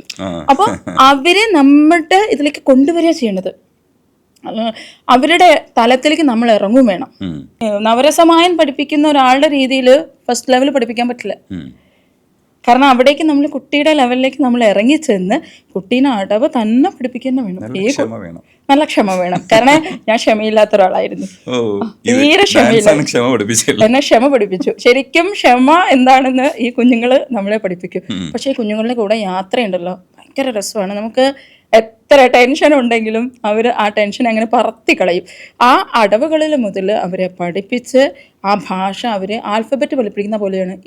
നമ്മൾ ഇങ്ങനെ എഴുതിപ്പിക്കുക, ആദ്യം ഇങ്ങനെ അക്ഷരം അമ്മ പിടിപ്പിക്കില്ല ചിലപ്പോൾ, അക്ഷരം ഇങ്ങനെ പിടിപ്പിച്ചല്ല എഴുതിക്കുക. എന്നിട്ട് ബി എന്നുള്ള അക്ഷരമാണെങ്കിൽ ഇങ്ങനെ എഴുതി അതേപോലെ കാലിൽ നിർത്തി അവർക്ക് റൈറ്റ് ലെഗ് അറിയില്ല, ലെഫ്റ്റ് ലെഗ് അതറിയില്ല. അപ്പോൾ അതെല്ലാം പറഞ്ഞു കൊടുത്ത് ഇന്ന ഫിംഗറാണ് മടക്കേണ്ടത്. അപ്പോൾ ഓരോ ഫിംഗറിനും ഓരോ പേരുണ്ട്. ആ പേരുകൾ പറഞ്ഞു കൊടുത്ത് അവരെ അതെല്ലാം മടക്കി അത് കറക്റ്റ് നിർത്തി അതിങ്ങനെ പിടിക്കും കൈവിരൽ. അപ്പോൾ അതെല്ലാം പറഞ്ഞു കൊടുത്ത് ബോഡിയുടെ അലൈൻമെൻറ്റ്, ഈ സ്പൈൻ ഇങ്ങനെ നിർത്തണം. പക്ഷെ അതൊന്നും അവരോട് പറയില്ല. ഞാൻ ഇപ്പോൾ രജനീഷിനോട് സംസാരിക്കണോണ്ടാണ് അതങ്ങനെ പറയുന്നത്. അപ്പോൾ അത് നിർത്തി. പിന്നെ അടുത്തത് അരമണ്ഡലം. എപ്പം കേട്ടിട്ടുണ്ടായിരിക്കുമല്ലോ അല്ലേ? അരമണ്ഡലമാണ് നമ്മൾ ഡാൻസുമായിട്ട് ബന്ധപ്പെട്ട് ആദ്യം കേൾക്കുന്ന വാക്ക്. അപ്പോൾ ഈ അരമണ്ഡലത്തിലെ കാലുകളെ ഇരുത്തി അവരെ 2 സൈഡിലേക്ക് നിർത്തി ബാലൻസ് ചെയ്യിപ്പിച്ചിട്ട് അവരെ അത് ചവിട്ടിച്ച് അവരുടെ താളത്തിലേക്ക് എത്തിച്ച് ശരിക്കും ആൽഫബറ്റ് പഠിക്കുന്നത് പോലെ ഒരു ലെവൽ 1, ലെവൽ 2, ലെവൽ 3 ഒരു ആ ആൽഫബറ്റിൽ നിന്ന് അവർ മെല്ലെ അടവുകൾ പഠിക്കും. ഒരു 2-3 അടവുകൾ കൂടുതൽ പഠിക്കും. അതിൽ നിന്നും ഒരു കുട്ടി അടവ് ഐറ്റം പഠിക്കും. അപ്പോൾ അതൊരു ജേണിയാണ്. ഒരിക്കലും ഫോഴ്സ്ഫുള്ളി നമുക്ക് പെട്ടെന്ന് അതൊന്നും പഠിച്ചെടുക്കാൻ പറ്റില്ല. പക്ഷേ ഈ മാതാപിതാക്കൾക്ക് കുറച്ചൊരു തിടുക്കം ഉണ്ടാവും. കുട്ടിക്ക് വേറെ എല്ലാം പഠിക്കാനുണ്ട്, അതിനിടയിൽ ഒരു പെർഫോമറെ കാണുകയും വേണം. ഇതിൻ്റെ ഒരു കോൺഫ്ലിക്റ്റ് അവരുടെ മനസ്സിൽ തന്നെ ഉണ്ടാവും, സമയമില്ലായ്മ ഉണ്ടാവും. പക്ഷെ അതിനകത്ത് നിന്നിട്ട് നമ്മളിത് നടപ്പാക്കിയെടുക്കണം. ഹെർക്കുലിയൻ ടാസ്കാണ്. അപ്പം ഈ മാതാപിതാക്കളോട് എങ്ങനെയാണ് കമ്മ്യൂണിക്കേറ്റ് ചെയ്യുക? അത് രജനീഷ്, നമുക്ക് വരുന്നൊരു വലിയ ടാസ്ക് എന്താണെന്നറിയാം? ടീച്ചർ, ഈ കുട്ടി അടുത്ത വർഷം 9th-ലാണ്, അതിന് മുന്നേ അരങ്ങേറ്റം ചെയ്യണം. ഈ ഒരു ക്വസ്റ്റ്യൻ എന്നെ പേടിപ്പിടിക്കും. എന്താണെന്ന് വെച്ചാൽ ഒന്നും ആയിട്ടുണ്ടാവില്ല. ഫസ്റ്റ് ആ ഒരു എനിക്കൊരു ടോട്ടൽ 8 ലെവലാണുള്ളത്. ഒരു കുട്ടി അരങ്ങേറ്റത്തിന് മുന്നേ വന്ന് ജോയിൻ. അപ്പോൾ അതിനൊരു 6 വർഷം മിനിമം. അതാണ് എൻ്റെ ഒരു കാൽക്കുലേഷൻ. 6 വർഷമാണ്. 6 വർഷം തന്നെ അക്സെപ്റ്റ് ചെയ്യാൻ പറ്റുന്നില്ല. പക്ഷേ ഇപ്പോൾ ഭരതാഞ്ജലിയിൽ വരുന്ന എല്ലാവരും അത് അക്സെപ്റ്റ് ചെയ്യുന്നുണ്ട്. കാരണം അതിലല്ലാത്ത ഞാൻ ആരെയും എടുക്കാറില്ല അവിടേക്ക്. അപ്പോൾ ഈ 6 വർഷത്തിനുള്ളിൽ അതെ. അപ്പോൾ കാരണം അല്ലാതെ പ്രാക്ടിക്കലി നടക്കുന്നില്ല എനിക്ക്. അപ്പോൾ ഇത് വന്ന് ഈ ഇപ്പോൾ ഒരു 4th പഠിക്കുന്ന ഒരു കുട്ടിയാണ് വരുന്നതെങ്കിൽ ഇപ്പോൾ 10th മുന്നേ ഈ 6 വർഷം കഴിയില്ല. അപ്പോൾ എനിക്ക് വലിയൊരു ഭയങ്കര ബുദ്ധിമുട്ടായിട്ട് ഫേസ് ചെയ്യുന്ന ഒരു ഈ ക്വസ്റ്റ്യനിൽ എനിക്ക് ചില സമയത്ത് ഉറക്കം വരില്ല. എന്താണ് ഇപ്പോൾ ഇവരോട് ഉത്തരം പറയുക? കാരണം അവരെ നമുക്ക് ബ്ലെയിം ചെയ്യാൻ പറ്റില്ല. കാരണം അവരുടെ മുന്നിൽ എൻ്റെ കുഞ്ഞ് ഡ്രസ്സ് ഇട്ടിട്ട് ഓർണമെന്റ്സ് ഇട്ടിട്ട് അരങ്ങേറ്റം ചെയ്യുക എന്നുള്ളത് മാത്രമാണ് അവരുടെ മനസ്സിലുള്ള പിക്ചർ. പക്ഷെ ഞങ്ങളെപ്പോലെയുള്ള നൃത്താധ്യാപകർക്ക്, ഞാൻ വേറെ ആരെയും കൂട്ടുപിടിക്കുന്നില്ല, ഞാൻ പോകുന്ന വഴിയിലൂടെ ഞാൻ തന്നെ. അപ്പോൾ ഈ വഴിയിലൂടെ പോവുക എന്ന് പറഞ്ഞ് അവരാദ്യം ഞാൻ മനസ്സിലാക്കി കൊടുക്കാൻ ശ്രമിക്കാറുണ്ട്. ഇൻഡിവിജ്വലായിട്ട് ഞാൻ അവരെ വിളിച്ച് ഇന്നതാണ് കാര്യങ്ങൾ, ഇത്ര സമയം എടുക്കുന്നുണ്ട്, നിങ്ങൾക്ക് ഓക്കെ ആണോ എന്ന് ഞാൻ ചോദിക്കാറുണ്ട് അവരോട്. അപ്പോൾ ചിലവർ പറയും ഓക്കെ ടീച്ചർ, അപ്പോൾ ഞങ്ങൾ അഡ്ജസ്റ്റ് ചെയ്യാൻ കുഴപ്പമില്ല. 10ാം ക്ലാസ്, ഇപ്പോൾ കഴിഞ്ഞ വർഷം 10ാം ക്ലാസ് പഠിച്ച കുട്ടികൾ തന്നെയാണ് അരങ്ങേറിയത്. ഞാൻ അവരെ പറഞ്ഞ് മനസ്സിലാക്കാൻ ശ്രമിക്കാറുണ്ട്. അല്ലാതെ വേറൊരു, കാരണം കുട്ടിയുമായിട്ട് കോംപ്രമൈസ് ചെയ്യാൻ എനിക്ക് ഭയങ്കര ബുദ്ധിമുട്ടാണ്. കാരണം അത് മാതാപിതാക്കൾ മനസ്സിലാക്കിയേ പറ്റൂ. അല്ലാത്തൊരു നിമിഷത്തിലാണെങ്കിൽ, പക്ഷെ അങ്ങനെ മനസ്സിലാക്കുന്ന ഒരു പാരൻസ് ഉള്ളത് എനിക്കൊരു ബ്ലെസ്സിങ് ആണ്. മനസ്സിലാക്കൂ മാതാപിതാക്കളെ, ഞാനും എന്നെ പഠിപ്പിക്കുക, എൻ്റെ കുട്ടി ഇതേപോലെ ഞാൻ ചെയ്യണ്ടേ? അപ്പോൾ ഈ കോൺഫ്ലിക്റ്റ് ഉണ്ട്, എല്ലാ മാതാപിതാക്കൾക്കും ഉള്ളതാണ്. ഈ നൃത്തമാണ് എൻ്റെ ദൈവം എന്ന് പറയുന്നത് കേട്ടപ്പോൾ എനിക്ക് തോന്നി അത് കൊള്ളാമല്ലോ ആ സെൻറ്റൻസ്. നൃത്തമാണ് എൻ്റെ ദൈവം, ഇങ്ങനെയൊക്കെ പറയാനുള്ളൊരു കറേജ് ഉണ്ടാവണമെങ്കിൽ നൃത്തം അത്രയ്ക്കും നമ്മുടെ ഉള്ളിൽ പോയി വീഴുകയും നമ്മളെ സന്തോഷിപ്പിക്കുകയും ചെയ്യണം, നമ്മുടെ കൂടെ ഉണ്ടാവുകയും വേണം. അല്ലെങ്കിൽ എല്ലാം ഈ ബ്ലഡിലുണ്ട് എന്നൊക്കെ പറയുമ്പോഴും സത്യത്തിൽ ഈ സെൻറ്റൻസിൻ്റെ കൺസ്ട്രക്ഷൻ എനിക്ക് ഇഷ്ടപ്പെട്ടു. ഈ ഒരു സെൻറ്റൻസ് പറയാനുള്ള ധൈര്യമൊക്കെ എങ്ങനെ കിട്ടി? എന്താണ് ദൈവം എന്നുള്ളത് ആദ്യം നോക്കൂ. ഞാൻ എൻ്റെ ദൈവത്തെ കാണുന്നത് എൻ്റെ ഉള്ളിലാണ്. നമുക്ക് ഒരു സോളുണ്ട്, നമ്മുടെ ഉള്ളിലെല്ലാം ഒരു ആത്മാവുണ്ട് അല്ലേ? ഈ ആത്മാവിനെ കണ്ടെത്താനുള്ള ഒരു യാത്രയായിട്ട്, അതായത് ഭയങ്കര യോഗികളുടെ ലെവലിലല്ല ഞാൻ പറയുന്നത്, ഒരു സാധാരണ ഒരാളുടെ രീതിയിൽ. അപ്പോൾ ഈ സോള് എനിക്ക് ഞാൻ എപ്പോഴും സോളായിട്ട് കണക്ട് ചെയ്യുന്നത് എനിക്ക് നൃത്തമായിട്ട് കണക്റ്റ് ആക്കാൻ പറ്റും. അപ്പം നമ്മളൊരു പെർഫോമൻസ് ചെയ്യുമ്പോൾ ഓരോരുത്തർക്കും ഓരോ രീതിയാണ്. അപ്പം എന്നെ സംബന്ധിച്ച് എനിക്ക് നൃത്തം ചെയ്യുമ്പോൾ ഞാൻ ചുറ്റുമുള്ളത് മറക്കും. അല്ലെങ്കിൽ എൻ്റെ ഒരു സ്റ്റുഡൻസ് പെർഫോം ചെയ്യുമ്പോൾ എനിക്ക് ചുറ്റുമുള്ളതെല്ലാം മറക്കാൻ പറ്റുന്നുണ്ട്. ഒരു മെഡിറ്റേഷൻ മോഡിലേക്കാണ് ഞാൻ പോകുന്നത്. ഈ ഒരു മെഡിറ്റേഷൻ മോഡിൽ ഇരിക്കുമ്പോൾ മാത്രമാണ് നമുക്ക് നമ്മളെ അറിയാൻ പറ്റുള്ളൂ. അപ്പം നൃത്തം ചെയ്യുന്ന സമയത്ത് ചുറ്റുള്ള ഓർക്കസ്ട്ര ഉണ്ടായിരിക്കാം, മുന്നിലിരിക്കുന്ന കാണികളുണ്ട്, അവരൊക്കെ ഞാൻ കണ്ണുകൊണ്ട് കാണുന്നുണ്ട്, ഇല്ല എന്നല്ല ഞാൻ പറയുന്നത്. ഞാൻ എത്ര സങ്കടത്തിലാണെങ്കിലും എത്ര വിഷമത്തിലാണെങ്കിലും ഞാൻ ഈ നൃത്തത്തിൻ്റെ അത് പ്രാക്ടീസ് ചെയ്യണമെന്നില്ല, അല്ലെങ്കിൽ നൃത്തം ഒരു പുതിയ കൊറിയോഗ്രാഫി മനസ്സിലേക്ക് ചിന്തിച്ചാൽ മതി, ഞാൻ ഒറ്റയ്ക്കല്ല. അപ്പോൾ അതല്ലേ നമ്മുടെ ദൈവം. തീർച്ചയായിട്ടും ഫിലോസഫിക്കലി പറഞ്ഞ് ഒപ്പിച്ചു കേട്ടോ, അത് ഓക്കെയാണ്. ഈ അസുഖം മൂലം സംസാരിക്കാൻ പോലും വയ്യാത്തൊരവസ്ഥയിലേക്ക് വന്നതിന് ശേഷം നൃത്തമാണ് തിരിച്ചു കൊണ്ടുവന്നതെന്ന് എഴുതി കണ്ടു. പക്ഷേ എനിക്കത് മനസ്സിലായിട്ടില്ല. കുറച്ചൊരു ലോജിക്കലി ചിന്തിക്കുന്ന ഒരാളായതുകൊണ്ട് എന്താ ശരിക്കും സംഭവിച്ചത്, എങ്ങനെയാണത് റിക്കവർ ചെയ്തത്? ഞാൻ ഒരു അസുഖം എന്ന് പറഞ്ഞു കഴിഞ്ഞിട്ടുണ്ടെങ്കിൽ ക്ലാസ് എടുത്തുകൊണ്ടിരിക്കുമായിരുന്നു. ക്ലാസ് എടുത്തുകൊണ്ടിരിക്കുമ്പോൾ എനിക്ക് സംസാരിക്കാൻ പറ്റാണ്ടായി തുടങ്ങി. ഫുൾ പെയിൻ ആയിരുന്നു ഈ ഒരു ഭാഗം മുഴുവനും. പല ഡോക്ടേഴ്സിനെ കാണിച്ചു, ആർക്കും ഒന്നും പറയാൻ പറ്റുന്നില്ല. ഞാൻ അബുദാബി തന്നെയായിരുന്നു. തിരിച്ച് അപ്പോൾ എൻ്റെ ഒരു സ്റ്റുഡൻറ്റിൻ്റെ അമ്മയുണ്ടായിരുന്നു, ഒരു ഡെൻറ്റിസ്റ്റ് ആയിരുന്നു. അപ്പോൾ എൻ്റെ അടുത്ത് പറഞ്ഞു, ഇത് TMJ പെയിൻ എന്ന് പറയുന്ന ഒരു പെയിനാണ്, അത് ഭയങ്കര ബുദ്ധിമുട്ടാണ്. അപ്പോൾ അതും പിന്നെ അതിനോടൊപ്പം തന്നെ കുറച്ച് മസിൽസിന് സംഭവിച്ചിട്ടുള്ള കുറേ കാര്യങ്ങളാണ്. അതുകൊണ്ടാണ് ടീച്ചർക്ക് എനിക്ക് ഭക്ഷണം കഴിക്കാൻ വയ്യ. ക്ലാസ്സിൽ പോയി കഴിയുമ്പോൾ അന്ന് ഞാൻ തന്നെ ഉണ്ടായിരുന്നുള്ളൂ ക്ലാസ് എടുക്കാനായിട്ട്, വേറെ ആരും ഉണ്ടായിരുന്നില്ല. അപ്പോൾ ഈ ക്ലാസ് എടുത്തുകൊണ്ടിരിക്കുന്ന സമയത്ത് ഈ പെയിൻ സഹിക്കാൻ വേണ്ടപ്പോൾ ഞാൻ ക്ലാസ് നിർത്തി വന്ന്, പിന്നെ അവർ വന്നു, ഇവിടെ കൊല്ലത്തുള്ളൊരു ഡോക്ടറെ കാണിച്ചു. അങ്ങനെ ആ ട്രീറ്റ്മെൻറ്റ് അതിൻ്റെ വഴിക്ക് പോയി. പക്ഷേ ആ സമയത്ത് ഒരു കുട്ടിയുടെ അരങ്ങേറ്റം ഉണ്ടായിരുന്നു. അപ്പോൾ ആ അരങ്ങേറ്റത്തിൽ എനിക്ക് നട്ടുവാങ്ങ് ചെയ്യാനുണ്ടായിരുന്നു, ജതി പറയാനുണ്ടായിരുന്നു, ഒന്നും പറഞ്ഞില്ല. എൻ്റെ ഗുരുവാണ് വന്ന് ചെയ്യുകയൊക്കെ ചെയ്തത്. മിറാക്കിളായിട്ട് സംഭവിച്ചൊരു കാര്യം. പിന്നീട് അധികം ട്രീറ്റ്മെൻറ്റ് എന്ന് പറഞ്ഞാൽ ഒത്തിരി വലിയ ട്രീറ്റ്മെൻറ്റുകളൊന്നും എടുത്തില്ല. പിന്നെ പ്രാക്ടീസ് ചെയ്യാൻ തുടങ്ങി. മെല്ലെ അതിലേക്ക് കുട്ടികളുമായിട്ട് ഇൻട്രാക്ട് ചെയ്യാനൊന്നും പറ്റില്ല. കാരണം എൻ്റെ സ്കൂളിൽ ഞാൻ ഡാൻസ് ടീച്ചർ അപ്പോയിൻറ്റ് ചെയ്തു ആ സമയത്ത്, എനിക്ക് സംസാരിക്കാൻ പറ്റാത്തത് കാരണം. ഒന്നും മിണ്ടാൻ പറ്റുന്നില്ലായിരുന്നു. പാരൻസിനോട് കമ്മ്യൂണിക്കേറ്റ് ചെയ്യാൻ പറ്റുന്നില്ല, ഒന്നും പറ്റുന്നില്ല. മെല്ലെ മെല്ലെ ഈ നൃത്തത്തിലേക്ക് തന്നെ വന്ന് വന്ന് വന്ന് ഫുള്ളി അതിൽ മാത്രം ഫോക്കസ് ചെയ്യുന്നൊരവസ്ഥയിലേക്ക് വന്നു തുടങ്ങി. ശരിക്കും അവിടെ നിന്നാണ് എനിക്ക് മനസ്സിലായത്, നമ്മളുടെ ഉള്ളിലുള്ള സാധന, നമ്മുടെ ഒരു ലക്ഷ്യമുണ്ട്. ആ ലക്ഷ്യം ഉണ്ടെങ്കിൽ, ആ ഒരു എയിമിലേക്ക് നമ്മൾ ചിന്തിക്കുകയാണെങ്കിൽ നമുക്ക് ചുറ്റുമുള്ള അന്തരീക്ഷം അല്ലെങ്കിൽ നമ്മളുടെ യൂണിവേഴ്സ് നമുക്ക് അതിനുള്ള ഒരു വഴി തുറന്നു തരും എന്നുള്ളത്. അവിടെയാണ് ആ പെയിനിനെ പോലും ഞാൻ ഓവർകം ചെയ്തു. കാരണം പാട്ടുകൾ കേൾക്കുന്നു, നൃത്തം കേൾക്കുന്നു, അല്ലെങ്കിൽ നൃത്തം കാണുന്നു, അതിനെ കൂടുതൽ ഇപ്പോൾ യൂട്യൂബിലാണെങ്കിലും ധാരാളം ആളുകളിലെ ഞാൻ കാണും, ഫുൾ ഫോക്കസ് അതിൽ മാത്രമായിരുന്നു, വേറെ ഒന്നുമില്ല. പിന്നെ ഇഷ്ടമുള്ള ചില കാര്യങ്ങളൊക്കെ ചെയ്യും. ഓട്ടോമാറ്റിക്കലി എനിക്കത് സംസാരിക്കാൻ പറ്റുന്ന ഒരു അവസ്ഥയിലേക്ക് മാറി, ക്ലാസ് എടുക്കാൻ പറ്റുന്ന ഒരു അവസ്ഥയിലേക്ക് മാറി. പ്രോഗ്രാം സമയത്ത് എൻ്റെ സ്റ്റുഡൻ്റ് ആയിരുന്നു ഇതുണ്ടായിരുന്നത്. ടീച്ചർ, അവർ പാരൻസിനൊന്നും അറിയില്ലായിരുന്നു. പാരൻസിന് എന്താ ടീച്ചർ എന്താ രംഗത്ത് വരാത്തതെന്ന് മാത്രമേ ചോദിക്കുന്നുള്ളൂ. പക്ഷേ ഞാൻ അവരോടത്ത് കമ്മ്യൂണിക്കേറ്റ് ചെയ്തിരുന്നില്ല. കാരണം അവർ പാനിക് ആവണ്ടെന്ന് വിചാരിച്ചിട്ട്. പുതിയ ടീച്ചറെ കൊണ്ടുവരുന്നു. പക്ഷേ എൻ്റെ ഒരു സ്റ്റുഡൻറ്റ് ഒരു ഡോക്ടറായിരുന്നു. അവൾക്കറിയാം ഈ സിറ്റുവേഷനിലൂടെ ഇങ്ങനെ പോകുമ്പോഴുള്ള ഒരു ബുദ്ധിമുട്ട് എന്താണെന്ന്.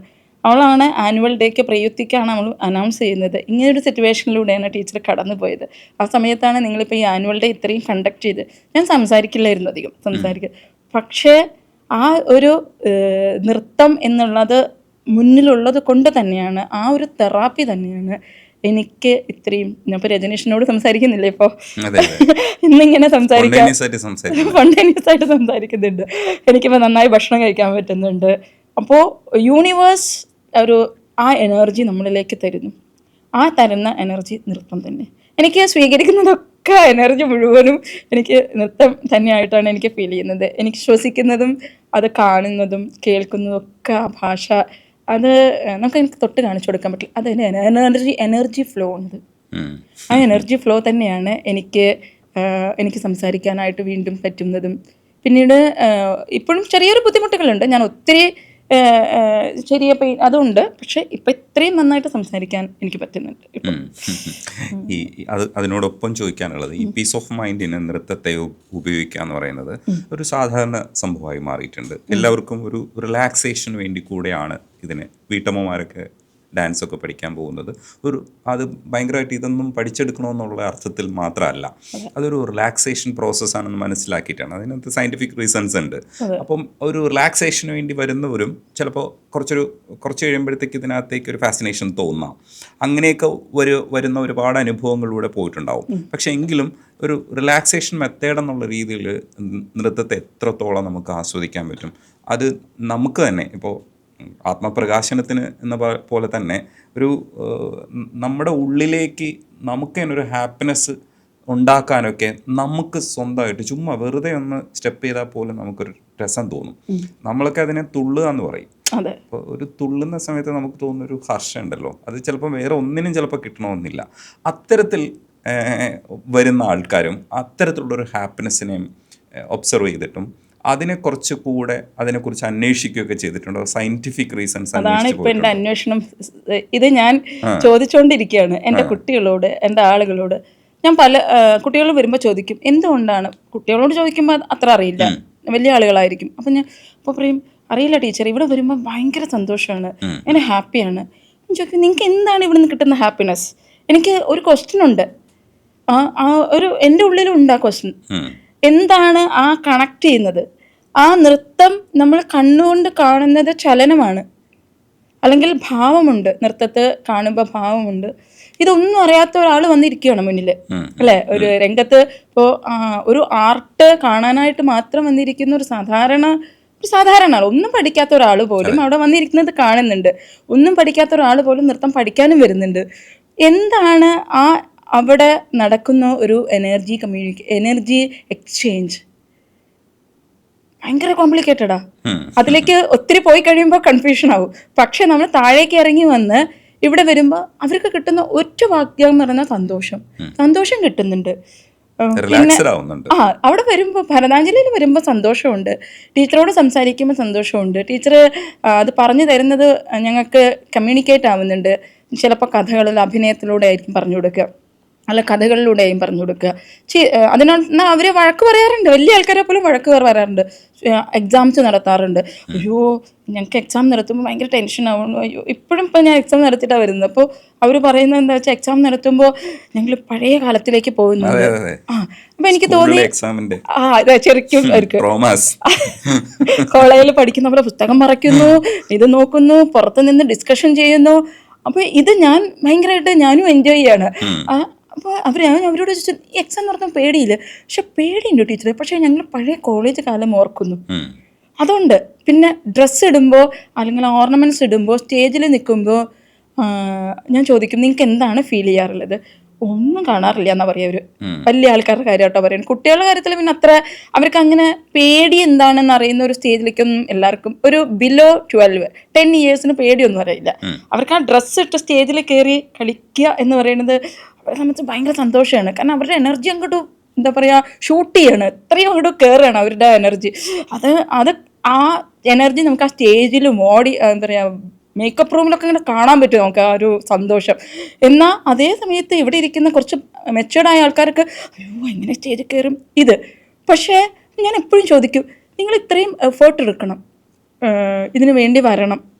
ഇപ്പോൾ നിങ്ങളുടെ ജോലി ആയിക്കോട്ടെ അല്ലെങ്കിൽ നിങ്ങൾ പഠിക്കുന്നതിൻ്റെ സ്ഥലത്തു നിന്നായിക്കോട്ടെ എല്ലായിടത്തു നിന്നും വരണം, ഇതിനു വേണ്ടി ടൈം സ്പെൻഡ് ചെയ്യണം, ഇത് പഠിപ്പിക്കുന്നത് നിങ്ങൾ കേൾക്കണം.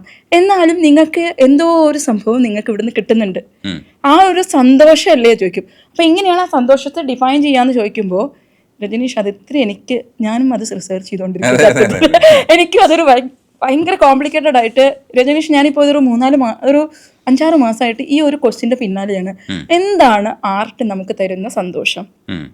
എങ്ങനെയാണ് സന്തോഷം നമുക്ക് കാണിച്ചു കൊടുക്കാൻ പറ്റുന്നില്ല? ചോദിക്കും നൃത്തം എന്താണ് തരുന്നത്, നൃത്തത്തിലൂടെ എന്താ സന്തോഷം? സന്തോഷം ഉണ്ടെന്ന് ഇപ്പോൾ രജനീഷിനും അറിയാം, എനിക്കും അറിയാം, ഈ ഇരിക്കുന്ന എല്ലാവർക്കും അതറിയാം. പക്ഷെ അത് നമുക്ക് കാണിച്ചു കൊടുക്കാം. അപ്പം എനിക്ക് എപ്പോഴും തോന്നും അതൊരു എനർജിയാണ്. അപ്പം ഞാൻ അങ്ങനെയാണ് അതിനെ ഡിഫൈൻ ചെയ്ത് വെച്ചത്. അതെ, രക്ഷപ്പെട്ടു. അക്കാഡമിക്കലി സംസാരിക്കുന്നത് കൊണ്ട് ഒരു ഇൻട്രസ്റ്റ് കൊണ്ട് ചോദിക്കുക. ഇപ്പം ഈ താളം, അഭിനയം ഇതിനൊക്കെ പറ്റിയിട്ടൊക്കെ സ്പെഷ്യൽ വർക്ക്ഷോപ്സ് ചെയ്യാറുണ്ട്. ഈ വർക്ക്ഷോപ്പുകളിൽ കുട്ടികളെ കൊണ്ടുവരുമ്പോഴത്തേക്ക് നോർമലി തന്നെ നമ്മൾ ഡാൻസ് ഒക്കെ എന്ന് പറയുമ്പോഴത്തേക്ക് അങ്ങനെ ഒരു ആഴത്തിൽ പഠിക്കാൻ വേണ്ടിയിട്ട് കുട്ടികളൊക്കെ വിടാൻ പാടായിരിക്കും. പക്ഷെ ഇതൊക്കെ പറയുമ്പോൾ എന്നെ പോലുള്ള മാതാപിതാക്കളാണെങ്കിൽ എന്തോ ഒരു കുറച്ചുകൂടെ ഇയാൾക്ക് അറിയാമെന്നാണ് നമുക്ക് തോന്നുക. ഇത്തരം ഒരു വർക്ക്ഷോപ്സിലേക്ക് ഒരാളെ ക്ഷണിക്കുമ്പം ഒന്നും അറിഞ്ഞൂടാത്ത ഒരാൾ ഇങ്ങനെ ഒരു വർക്ക്ഷോപ്പ് വെക്കില്ല എന്ന് തോന്നും. അപ്പോൾ ശരിക്കും സ്പെസിഫിക് ആയിട്ട് അങ്ങനെ വെക്കുന്നത് ഈ കുട്ടികളെ ശരിക്കും പഠിപ്പിക്കാനുള്ള ഒരു ആഗ്രഹമുള്ള ഒരു ടീച്ചറെയാണ് ഞാൻ അതിനകത്ത് കാണുന്നത്. ഇപ്പം പ്രിയ സംസാരിക്കുന്ന സമയത്തൊക്കെ ഞാൻ ശ്രദ്ധിക്കുന്നുണ്ട്, ഇവരെ പഠിപ്പിച്ചെടുക്കണം. പ്രിയ വിചാരിക്കുന്നൊരു വഴിയുണ്ട്, ആ വഴിയിലൂടെ ഇവരെ പഠിപ്പിച്ചെടുക്കണം എന്നുള്ളൊരു ആഗ്രഹമുണ്ട്.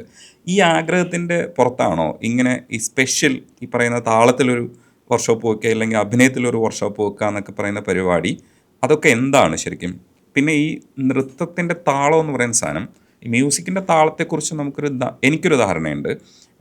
പക്ഷേ ഈ നൃത്തത്തിൽ താളം എന്താണ്, ഈ നൃത്തത്തിലെ അഭിനയം എന്താണ്, അതിനെയൊക്കെ പറ്റിയിട്ട് കുറച്ചുകൂടെ ഒരു ബുദ്ധിജീവി ഉത്തരങ്ങൾ പറയൂ. ശരി, അതൊരു മനോഹരമായ ഒരു ക്വസ്റ്റ്യൻ തന്നെയാണ്. ബുദ്ധിജീവിയാണ് എൻ്റെ മുമ്പിലിരിക്കുന്നത് തോന്നിയിട്ട് ചോദിച്ചതാ, ഞാൻ ഒപ്പിച്ചതാ. അത് താളം എന്ന് പറയുന്നത് ഒരു പരന്ന സബ്ജക്റ്റാണ്.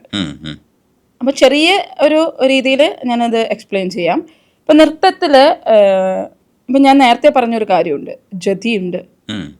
ജതി എന്ന് പറയുന്നത് മാത്തമാറ്റിക്സ് ആണ്, അത് കാൽക്കുലേഷൻ ഉണ്ട്. അതേപോലെ ഒരു പാട്ട് രജനീഷ് പാടുന്നതാണല്ലോ, അപ്പോൾ ആദ്യ താളത്തിൽ അല്ല, അപ്പോൾ ഒരു ആദ്യ താളത്തിൽ 8 കൗണ്ട് വരുന്നുണ്ട്.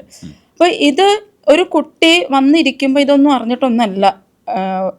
ഇപ്പം തെയ് എന്ന് പറയുന്ന അതിൽ എത്ര കൗണ്ടാണ് വരുന്നത്, ഇത് അറിഞ്ഞിട്ടല്ല ആ കുട്ടി തുടങ്ങുന്നത്. പക്ഷേ കുറച്ച് കഴിയുമ്പോൾ ഏത് താളത്തിലൂടെയാണ്, കാരണം എനിക്ക് നിർബന്ധമായിട്ട് ഞാൻ വളരെ ബേസിക് പഠിപ്പിക്കുമ്പോൾ എനിക്കിതൊന്നും പഠിപ്പിച്ചു തന്നിട്ടുണ്ടായിരുന്നില്ല. പിന്നീടാണ് ഞാൻ പഠിച്ചെടുത്തത് പറഞ്ഞാൽ നമുക്കൊക്കെ താളമുണ്ട്. ഇപ്പോൾ ഒരു പാട്ട് കേൾക്കുമ്പോൾ അത്ര ആ മാത്രയ്ക്കുള്ളിൽ ഇത്ര അടവുകൾ സെറ്റ് ചെയ്യണം. ഇത് ഒരു ഡാൻസറെ സംബന്ധിച്ച് ഭയങ്കര കാൽക്കുലേഷനിലൊന്നുമല്ല അത് ചെയ്യുക, പക്ഷെ അതിൽ ആ കാൽക്കുലേഷൻ ഉണ്ട്. അത്രയും മനോഹരമായിട്ടുള്ള ഒരു കാൽക്കുലേഷനിൽ തന്നെ ആ കാൽക്കുലേഷൻ വിട്ട് നമ്മൾ പോകുമ്പോൾ അത് പറയുക താളമില്ലാണ്ട് കളിച്ചു എന്ന് മാത്രം നമുക്ക് മനസ്സിലാവും. അവിടെ താളം പോയി എന്ന് പറയും, അറിയുന്ന ഒരാളാണെങ്കിൽ. അല്ലെങ്കിൽ താളത്തിൽ വന്നില്ല. അപ്പോൾ അത് ഈ താളം നമ്മുടെ ഉള്ളിലൊക്കെ ഉണ്ട്. നമ്മുടെ ഉള്ളിലൊരു സംഭവമുണ്ട്, ഹൃദയം ഇങ്ങനെ മിടിച്ചുകൊണ്ടിരിക്കുന്നുണ്ട്, ടെക് ടെക് ടെക് ടെക്. ഇതേപോലെ മെട്രോണോം ഒക്കെ ഉപയോഗിച്ചിട്ട് നമ്മളിങ്ങനെ താളം പ്രാക്ടീസ് ചെയ്യും. ഡാൻസിലൊക്കെ ആണെങ്കിൽ ഇപ്പം നട്ടുവാങ്കം ചെയ്യുന്നത് കണ്ടിട്ടുണ്ടായില്ലേ, ഇങ്ങനെ ഒരു സംഭവം നട്ടുവാങ്കം എന്ന് പറഞ്ഞിട്ട്. അപ്പം ഈ സംഭവത്തിൽ എങ്ങനെയാണെന്ന് വെച്ചാൽ ടെക് ടെക് ടെക് ടെക്. അപ്പം അത് ത ക ധി മി എന്ന് പറയുന്ന ഒരു സാധനമുണ്ട്. ഈ കൗണ്ടിൻ്റെ ഉള്ളിൽ ഇത്ര കൗണ്ട് ഉണ്ട്. അതായത് ത ക ധി മി. ഇപ്പോൾ ത, അപ്പോൾ ഒരു എക്സാമ്പിൾ പറയുമ്പോൾ ത ക ധി മി ത ക ജ നു ത ക ധി മി ത ക ജ നു ത ക ധി മി ത ക ജ നു തക്ക ധിമ്മി തക്ക ജന്നു തക്ക ധിമ്മി തക്ക ജന്നു തക്ക ധിമ്മി തക്ക ജന്നു തക്ക ധിമ്മി തക്ക ജന്നു തക്ക ധിമ്മി തക്ക ജൊന്നു തക്ക ധിമ്മി തക്ക ജൊന്നു തക്ക ധിമ്മി തക്ക ജൊന്നു തക്ക ധിമ്മി തക്ക ജൊന്നു തക്ക ധിമ്മി തക്ക ജൊന്നു തക്ക ധിമ്മി തക്ക ജൊന്നു തക്ക ധിമ്മി തക്ക ജൊന്നു തക്ക ധിമ്മി തക്ക ജൊ തക്ക ധിമ്മി തക്ക ജൊന്നു തക്ക ധിമ്മി തക്ക ജൊന്നു തക്ക ധിമ്മി തക്ക ജൊന്നു തക്ക ധിമ്മി തക്ക ജൊന്നു മി തക്ക ജൊന്നു തക്ക ധിമ്മി തക്ക ജൊന്നു തക്ക ധിമ്മി തക്ക ജൊന്നു തക്ക ധിമ്മി തക്ക ജൊന്നു തക്ക ധിമ്മി തക്ക ജൊന്നു തക്ക ധിമ്മി തക്ക ജൊന്നു തക്ക ധിമ്മി തക്ക ജൊന്നു തക്ക ധിമ്മി തക്ക ജൊന്നു തക്ക ധിമ്മി തക്ക ജൊന്നു തക്ക ധിമ്മി തക്ക ജൊന്നു തക്ക ധിമ്മി തക്ക ജൊന്നു തക്ക ധിമ്മി തക്ക ജൊന്നു. ഇങ്ങനെ താഴോട്ടേക്കും വരുന്നുണ്ട്. ഇപ്പൊ ഞാനിത് ഇടയ്ക്ക് നിർത്തിയതാണ്. അപ്പൊ ഇത്രയും ഒരു കൗണ്ടിന്റെ ഉള്ളിലാണ് ഈ സംഭവങ്ങൾ നിൽക്കുന്നത്. ഇത് കുട്ടികൾ കറക്റ്റായിട്ട് വൃത്തിയായിട്ട് പഠിക്കുമ്പോൾ ചെയ്യുന്ന പെർഫോമൻസും ഇത് പഠിക്കാതെ ചെയ്യുന്ന പെർഫോമൻസും രണ്ട് തന്നെ. അപ്പോൾ നമുക്ക് ഈ ഭരതനാട്യം അല്ലെങ്കിൽ ഏത് താളത്തിലും താളം, അഭിനയം, അത് നൃത്യം, നാട്യം, ഇത് 5 വളരെ പ്രധാനപ്പെട്ട കാര്യങ്ങളാണ്. ഈ താളം നമുക്ക് ഹൃദയമിടിപ്പ് പോലെയാണ്. അഭിനയം എന്ന് പറയുന്നത് അതിൻ്റെ ആത്മാവാണ്. നൃത്തത്തിൻ്റെ ചലനം എന്ന് പറയുന്നത് അതിൻ്റെ ബോഡി ലാംഗ്വേജ് ആണ്. അപ്പോൾ ഇതെല്ലാം ചേർന്നാലല്ലേ ഒരു പരിപൂർണമായ നൃത്തം നമുക്ക് രംഗത്ത് അവതരിപ്പിക്കാൻ പറ്റുള്ളൂ. ഇത് അറിഞ്ഞു ചെയ്യുന്നതും അറിയാതെ ചെയ്യുന്നതിൻ്റെയും വ്യത്യാസം ഏത് കാര്യത്തിലും അങ്ങനെയല്ലേ. അറിയുമ്പോൾ ആസ്വാദനം കൂടും. അതെ, അറിയുന്നു, ആസ്വാദനത്തിന്റെ ലെവൽ കൂടും, ചെയ്യുന്ന ആളുകൾക്കും കോൺഫിഡൻസ് കൂടും. ഇപ്പൊ പെർഫോം ചെയ്യുമ്പോൾ ഞാൻ ആ 2 സിറ്റുവേഷനിലും കൂടെ പോയ ആളാണ്. കാരണം താളം അല്ല ഞങ്ങളെ പഠിപ്പിച്ചിട്ടുള്ളത്. ഒരു പാട്ടിന്റെ കൂടെ ഞാൻ നേരെ, അതായത് സിസ്റ്റമാറ്റിക് ആയിട്ട്, ഞാൻ ബി ഫ്രാങ്ക്, ഞാൻ സിസ്റ്റമാറ്റിക് ആയിട്ടല്ലായിരുന്നു നൃത്തം പഠിച്ചിരുന്നത് ആദ്യം. കാരണം എന്നെ കോമ്പറ്റീഷന് പഠിപ്പിക്കാൻ വേണ്ടി വർണ്ണം പഠിപ്പിച്ചു, നേരെ വർണ്ണം പഠിപ്പിച്ചു കലാതിലകമായ ആളാണ്. അപ്പോൾ കലാതിലകത്തിൻ്റെ വ്യാപ്തി ആ ഒരു എന്ന് വെച്ചാൽ അങ്ങനെ അറിഞ്ഞിട്ടല്ല, അതെൻ്റെ ബോഡിയിലൊരു എവിടെയോ ആ ഒരു നൃത്തം ഉള്ളത് കൊണ്ട് അതെന്നെ പഠിപ്പിച്ചു. ഞാൻ പ്രൈസ് മേടിച്ചു. പിന്നീടുള്ള യാത്രയിലാണ് ഇങ്ങനെയൊക്കെയുള്ള ആസ്പെക്ട്സ് നൃത്തത്തിലുണ്ട്. അപ്പോൾ എൻ്റെ അടുത്ത് വരുന്ന കുട്ടി ഇതുപോലെ അറിയാതെ പഠിക്കരുത്, അറിഞ്ഞ് തന്നെ പഠിക്കണം. അറിഞ്ഞ് അവർ പഠിക്കട്ടെ. അവർ നാളെ ഒരു ഡാൻസർ ആവണമെന്നോ ഡാൻസ് പ്രൊഫഷൻ ആവണം ഒന്നും അങ്ങനെയൊന്നും ഞാൻ പറയുന്നില്ല. പക്ഷേ നാളെ എവിടെയെങ്കിലും ഒന്ന് പോയിരിക്കുമ്പോൾ അവർക്കൊന്ന് താളം പിടിച്ചുകൊണ്ട് ആ നൃത്തത്തെ ആസ്വദിക്കാനും ഇതിങ്ങനെയാണ് ഇതിങ്ങനെയല്ല എന്ന് പറയാൻ ഞാൻ ഒരു ടീച്ചർ എന്ന നിലയ്ക്ക് അവർക്ക് നിമിത്തമാവുകയാണെങ്കിൽ അതിലും വലിയൊരു സന്തോഷം ഉണ്ടാവില്ല. കാരണം എൻ്റെ അടുത്തുനിന്ന് പോകുന്ന ഓരോ കുട്ടിക്കും അതിൻ്റെ ബേസ് അഭിനയത്തിൻ്റെതായാലും താളത്തിൻ്റെതായാലും നൃത്തത്തിൻ്റെതായാലും പെർഫെക്റ്റ് ആയിട്ട് കൊടുക്കണമെന്ന് ഇത്തിരി ഷാഠ്യം കൂടുതലാണ്. ഈ ഒരു അധ്യാപിക മുമ്പിൽ കിട്ടിയ സ്ഥിതിക്ക് ചില കാര്യങ്ങൾ നാട്ടുകാരിയൊക്കെ ചോദിക്കാതിരിക്കുമ്പോൾ മോശമല്ലേ എന്ന് വിചാരിച്ച് ചോദിക്കുക. ശരിക്കും ഈ മോഹിനിയാട്ടം, നമ്മൾ ഈ മോഹിനി രൂപമാറുന്ന വിഷ്ണു ഈ മറ്റേ അമൃത അവർക്ക് കൊടുക്കാതിരിക്കാൻ വേണ്ടിയിട്ടുള്ളൊരു പരിപാടിയുടെ ഭാഗമായിട്ടാണല്ലോ വേഷം കെട്ടിയിട്ട് ആടുന്നത്. അപ്പോൾ കുറച്ചൊരു വശീകരണമാണ് ഇതിനകത്ത്.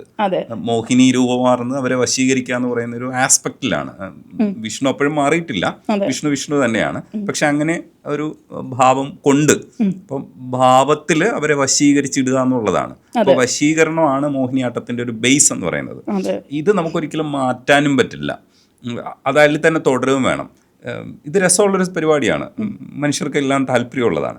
ശരിക്കും ഇതിൻ്റെ ഒരു കഥകൾ ഇപ്പോഴും നിങ്ങൾ ചെയ്യുന്ന എല്ലാ കഥകളിലും ഇത്തരത്തിലുള്ളൊരു ഭാവത്തിലുള്ള കാര്യങ്ങൾ മാത്രമാണ് ഉപയോഗിക്കുന്നത്. ഞാൻ സ്ഥിരമായിട്ട് ഡാൻസ് കാണുന്ന ഒരാളല്ല, ഇതിനെക്കുറിച്ചൊക്കെ അറിയാൻ ശ്രമിക്കുന്ന ഒരാളെന്നുള്ള അർത്ഥത്തിൽ നമ്മൾ വായിച്ചൊക്കെയാണ് പലതും എടുക്കുന്നത്.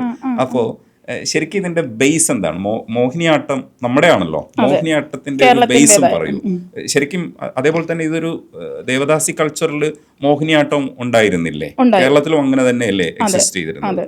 അതിന്റെ ഒരു ചരിത്രവും നാട്ടുകാരിയും ഒക്കെ ഒന്ന് പറയാമോ? തീർച്ചയായിട്ടും. കാരണം ഈ ദേവദാസി സമ്പ്രദായം ഏകദേശം 10-ാം നൂറ്റാണ്ട് കാലഘട്ടങ്ങൾ, അതായത് അന്നത്തെ കാലഘട്ടത്തിൽ അമ്പലങ്ങളിൽ, അതായത് ദേവന്മാരുടെ ദാസികളായിട്ട് അമ്പലത്തിൽ പ്രധാനപ്പെട്ടിട്ട് നമ്മുടെ നാട്ടിലുള്ള പെൺകുട്ടികൾ അമ്പലത്തിലേക്ക് ഈ പൂജാ കാര്യങ്ങൾക്കും അമ്പലത്തിൻ്റെ ദേവൻ്റെ ദാസിയായിട്ട് കൊടുത്തിരുന്ന ഒരു കാലം ഉണ്ടായിരുന്നു. അതായത് 6, 7, 8 കാലഘട്ടങ്ങളിൽ. അപ്പോൾ അവർക്ക് എങ്ങനെയാണെന്ന് വെച്ചിട്ടുണ്ടെങ്കിൽ എല്ലാ കാര്യങ്ങളും അമ്പലം അല്ലെങ്കിൽ ആ രാജാക്കന്മാരായിരുന്നു ചെയ്തു കൊടുത്തിരുന്നത്. ഇങ്ങനെ ദേവന്മാർക്ക് വേണ്ട പൂജ ചെയ്യുന്നതും അവിടെ ദേവന്മാർക്ക് നൃത്തം ചെയ്യും. ഇന്നൊക്കെ അമ്പലത്തിലൊക്കെ ചെയ്യുന്നത് പോലെ ഇന്നിപ്പോൾ അതില്ല, പക്ഷെ ഇന്നൊക്കെ ഓരോ സമയത്ത് പൂജ ചെയ്യുന്നില്ലേ, അതേപോലെ ഇവരുടെ ഒരു നൃത്ത പരിപാടി അല്ലെങ്കിൽ ദേവന് വേണ്ടിയിട്ട് ഇവർ ചെയ്യുന്ന ഒരു കാലം ഉണ്ടായിരുന്നു. ആ ഒരു കാലഘട്ടത്തിൽ ഒരു 10-ാം നൂറ്റാണ്ടൊക്കെ ആയപ്പോൾ ഒരു 100 വർഷം നീണ്ടു നിന്ന യുദ്ധം നടന്നു. അപ്പോൾ ഈ യുദ്ധത്തിൽ ഈ ദേവദാസികൾക്ക് അധപതനം സംഭവിച്ചു. ദേവദാസികൾ ശരിക്കും വല്ലാത്തൊരു സിറ്റുവേഷൻ. കാരണം അത്രയും ഉയർന്നു നിൽക്കുന്ന ദേവദാസികൾക്ക് പിന്നെ ഈ രാജാക്കന്മാരില്ലാണ്ടായി. രാജാക്കന്മാരുടെ അവസ്ഥ എങ്ങനെയായപ്പോൾ അവർക്കൊന്നും ഒരു വരുമാനത്തിനൊന്നും വഴിയില്ലാണ്ടായിരുന്നു. അവൾ വളരെ ഉന്നതിയിലിരുന്ന അവസ്ഥയാണ്. നേരെ തിരിച്ച് ഈ യുദ്ധം കഴിഞ്ഞതോട് കൂടിയിട്ട് 11-ാം നൂറ്റാണ്ട് 12-ാം നൂറ്റാണ്ടൊക്കെ ആയപ്പോഴേക്കും ഈ ബ്രാഹ്മണർ ഈ ദേവദാസികൾ പല രീതിയിലും മിസ്യൂസ് ചെയ്യാൻ തുടങ്ങി. അപ്പോൾ അവിടെ നിന്ന് മിസ്യൂസ് ചെയ്ത് കഴിഞ്ഞു വന്നപ്പോൾ ദേവദാസികൾക്ക് തോന്നി, അന്ന് ഇവർക്ക് തോന്നി, എന്തിനാ ഞങ്ങൾ, കാരണം ഈ പണം ഇവരാണ് യൂസ് ചെയ്യുന്നത്, പിന്നെ ഇവർ തന്നെ അങ്ങ് അതിലേക്ക് ഇറങ്ങി തിരിക്കുകയാണ്. അതാണ് ഉണ്ടായത്. അപ്പം അതിലേക്ക് ഇറങ്ങി തിരിച്ച് പിന്നീട് അവരുടെ വരുമാന മാർഗമായിട്ടുള്ള ഈ ഇതുപോലെയുള്ള നൃത്തങ്ങൾ സഭകളിലേക്ക് ഇറങ്ങിച്ചെല്ലുക, അല്ലെങ്കിൽ അതൊരു വല്ലാത്ത ഒരു മാന്യമല്ലാത്ത അവസ്ഥയിലേക്ക് ആ ഒരു നൃത്തം കാണപ്പെട്ടു. അവിടെ നിന്ന് കുറച്ച് കഴിഞ്ഞപ്പോഴാണ് നമ്മുടെ ഏകദേശം 15-16 വർഷം പറയുമ്പോൾ ചെറിയ കൺഫ്യൂഷൻ ഉണ്ട്, എന്നാലും ഞാനൊന്ന് പറയാം. അപ്പോൾ ആ ഒരു സമയമായപ്പോഴേക്കും നമ്മുടെ ദേവദാസി സമ്പ്രദായത്തിലുള്ള ഈ ആളുകൾ എന്ത് ചെയ്തു എന്ന് വെച്ചിട്ടുണ്ടെങ്കിൽ അതങ്ങനെ ആ ഒരു അവസ്ഥയിലേക്ക് മാറിയതോടുകൂടി അവിടെ നിന്നും നമ്മുടെ നട്ടുവനാർ, വടിവേലു നട്ടുവനാർ, ചിന്നയ്യ, പൊന്നയ്യ, ശിവാനന്ദം പറഞ്ഞ 4 നട്ടുവനാറുണ്ടായിരുന്നു. ആ ഒരു ശരിക്കും കല നശിച്ചു എന്ന് പറയുന്ന ഒരു അവസ്ഥയിൽ എത്തിത്തീർന്നിരുന്നു. അപ്പോൾ ഇവരെന്ത് ചെയ്തു എന്ന് വെച്ചാൽ, അത് തഞ്ചാവൂർ 4 നട്ടുവന്മാർ ഈ നൃത്തത്തെ വീണ്ടും പുനരുദ്ധരിച്ചു. അതാണ് ഇന്ന് കാണുന്ന ഭരതനാട്യത്തിലേക്ക് വന്നത് എന്നുള്ളതാണ് ചരിത്രത്തിൽ പറയുന്നത്. അപ്പോൾ ഈ നട്ടുവന്മാരാണ്, അതായത് ശരിക്കും പറഞ്ഞാൽ ചിന്നയ്യ, പൊന്നയ്യ, വടിവേലു, ശിവാനന്ദം, ഇവർ 4 പേര്. ഈ 4 പേരും ഇതിലേക്ക് ഇവരെ വീണ്ടും നൃത്തത്തെ കൊണ്ടുവരികയും നൃത്തത്തിന് ചിട്ടയായുള്ള ഒരു രൂപം കൊണ്ടുവരികയാണ് ചെയ്തിരിക്കുന്നത്. പാലാരിപ്പ്, ജതിസ്വരം, അതിന് കറക്റ്റ് ഫ്രെയിം ഇട്ട്, വർണ്ണം, തില്ലാന എന്നൊക്കെ പറയുന്ന പദവർണ്ണങ്ങൾ, ഇതൊക്കെ അവർ ആ സമയത്ത് ഭരതനാട്യത്തിൽ ചെയ്തു. ഈ സമയത്ത് നമ്മുടെ കേരളത്തിൻ്റെ അവസ്ഥ, അന്ന് കേരളം ആയിട്ടില്ല തോന്നുന്നു ആ സമയത്ത്. അപ്പോൾ കേരളത്തിൻ്റെ ഒരു അവസ്ഥ എന്ന് പറയുന്നത്, നമുക്കൊരു തിരുവാതിരക്കളി പിന്നെ കഥകളിയൊക്കെ ഉള്ളൊരു സമയമാണ്, വേറൊരു കലാരൂപങ്ങളിലൂടെ. ആ ഒരു സമയത്താണ് സ്വാതി തിരുനാളിൻ്റെ കാലഘട്ടം വരുന്നത്. അതിനു മുന്നേ ഉണ്ടായിരുന്നു. സ്വാതി തിരുനാളാണ് വീണ്ടും നമ്മുടെ ഈ ഒരു കേരളത്തിൻ്റെതായിട്ടുള്ള മോഹിനിയാട്ടത്തെ പുനരുദ്ധരിച്ചത്. അതിന് കാരണം അവിടെ നിന്നും വടിവേലു, ചിന്നയ്യ, പൊന്ന, അവർ 4 നട്ടുവന്മാർ നമ്മുടെ സ്വാതി തിരുനാളിൻ്റെ സന്നിധിയിലേക്ക് എത്തിക്കുകയും ഈ അതേപോലെ അത്രയും നീറ്റായിട്ടുള്ളൊരു നൃത്തരൂപത്തെ നമ്മുടെ കേരളത്തിലേക്ക് സമർപ്പിക്കണമെന്ന് അവരോട് ആവശ്യപ്പെട്ടു. മാത്രമല്ല സ്വാതി തിരുനാൾ എന്ന് പറഞ്ഞാൽ അറിയാമല്ലോ, സംഗീതത്തിൽ പ്രഗത്ഭനും രാജാക്കന്മാരിൽ എന്താണ് അത്രയുമുള്ള ഒരു വ്യക്തി ഇത്രയും വലിയ കലാകാരന്മാരുടെ ഒരു വലിയ സാമ്രാജ്യം തന്നെ അവിടെ ഉണ്ടാക്കി. അതിൻ്റെ ഫലമായി ധാരാളം കൃതികൾ രചിക്കപ്പെട്ടു. അത് മോഹിനിയാട്ടമായിട്ട് മാറുകയാണ് ചെയ്തിരിക്കുന്നത്.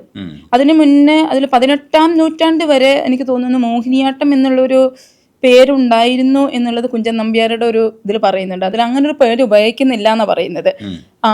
കുഞ്ചൻ നമ്പ്യാരുടെ ഒരു കൃതിയിലാണ് മോഹിനിയാട്ടം എന്നുള്ള ഒരു വേർഡ് ഉപയോഗിക്കുന്നത് എന്നുള്ളതാണ് ആ ചരിത്രത്തിലൂടെ പോകുമ്പോൾ കാണിക്കുന്നത്. അപ്പോൾ ഈ സ്വാതി തിരുനാളിന് ശേഷം, സ്വാതി തിരുനാൾ 33-ാമത്തെ വയസ്സിൽ പോവുകയാണല്ലോ അവിടെ, അപ്പോൾ ധാരാളം കൃതികളുണ്ടായിരുന്നു. മോഹിനിയാട്ടം അവിടെ വെച്ച് സ്റ്റോപ്പായി. ഈ സമയത്താണ് നമ്മുടെ കലാമണ്ഡലത്തിൽ വള്ളത്തോൾ നാരായണൻ അദ്ദേഹം കല്യാണിക്കുട്ടിയമ്മ, അതായത് വള്ളത്തോളിന്റെ പേരിലാണ് ശരിക്കും മോഹിനിയാട്ടം നമ്മൾ മോഹിനിയാട്ടം. അതെ മനസ്സിലാക്കിയെടുക്കുന്നത്. അതിനു മുന്നേ സ്വാതി തിരുനാള് തുടങ്ങി വെച്ചു, പക്ഷെ അത് പൂർത്തീകരിക്കാൻ അദ്ദേഹത്തിന് കഴിഞ്ഞില്ല. അതിന് അപ്പോൾ പിന്നെ വീണ്ടും അത് കാരണം നാഥനില്ലാത്ത ഒരു അവസ്ഥയായി തീർന്നില്ല. ആരെങ്കിലും വേണ്ടേ ഇങ്ങനെയുള്ളൊരു ഇതിനെ കൊണ്ടുവരാൻ. പിന്നെ ഇതിന് സാമ്പത്തികവും ഉണ്ടാവും അന്നും ഇന്നും എപ്പോഴും. അപ്പോൾ അതിനുശേഷം വള്ളത്തോള് കഥകളിക്ക് വളരെയധികം പ്രാധാന്യം നൽകി. പക്ഷേ മോഹിനിയാട്ടത്തെ തിരിച്ചു കൊണ്ടുവരണമെന്ന് വളരെയധികം ആഗ്രഹിച്ചു. കലാമണ്ഡലത്തിൽ മോഹിനിയാട്ടത്തിൻ്റെ ക്ലാസ്സുകൾ സ്റ്റാർട്ട് ചെയ്തു. ഒരു 1937 കല്യാണിക്കുട്ടിയമ്മേനെ അവിടേക്ക് മോഹിനിയാട്ടം പഠിപ്പിക്കാനായിട്ട് കൊണ്ടുവരുന്നത്. അതിന് ഇടയിൽ കൃഷ്ണൻകുട്ടി ആശാന് ധാരാളം ആശാന്മാരൊക്കെ വന്നു. പക്ഷേ ഈ 1940 വള്ളത്തോൾ മരിക്കുന്ന സമയത്ത് നമ്മുടെ കല്യാണിക്കുട്ടി അമ്മയുടെ അടുത്ത് പറയുകയാണ്, ഈ മോഹിനിയാട്ടം ഞാൻ വിചാരിച്ച ഒരു ലെവലിലേക്ക് എത്തിക്കാൻ എനിക്ക് കഴിഞ്ഞിട്ടില്ല. ഞാൻ നിന്റെ കൈകളിലേക്ക് ഭദ്രമായി ഏൽപ്പിക്കുന്നു. നീ അതിനെ ഏറ്റവും നല്ല ഒരു ഉന്നതിയിലേക്ക് കൊണ്ടുവരണം എന്ന് വലിയൊരു ദൗത്യം അവരെ ഏൽപ്പിച്ചിട്ടാണ് വള്ളത്തോൾ ഈ ഭൂമി വിട്ടുപോയത്. പക്ഷേ കല്യാണിക്കുട്ടിയമ്മ ആ ദൗത്യം വളരെ മനോഹരമായിട്ട് ഏറ്റെടുത്തു.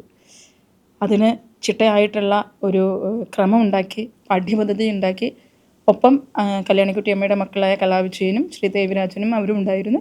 അവരും കൂടെ കൂടി ചിട്ടയായിട്ടുള്ള ചൊൽക്കെട്ട്, കല്യാണിക്കുട്ടിയമ്മയാണല്ലോ പുസ്തകവും അതിൻ്റെ ചിട്ടകളും ഒക്കെ ഉണ്ടാക്കിയിട്ടുള്ളത്.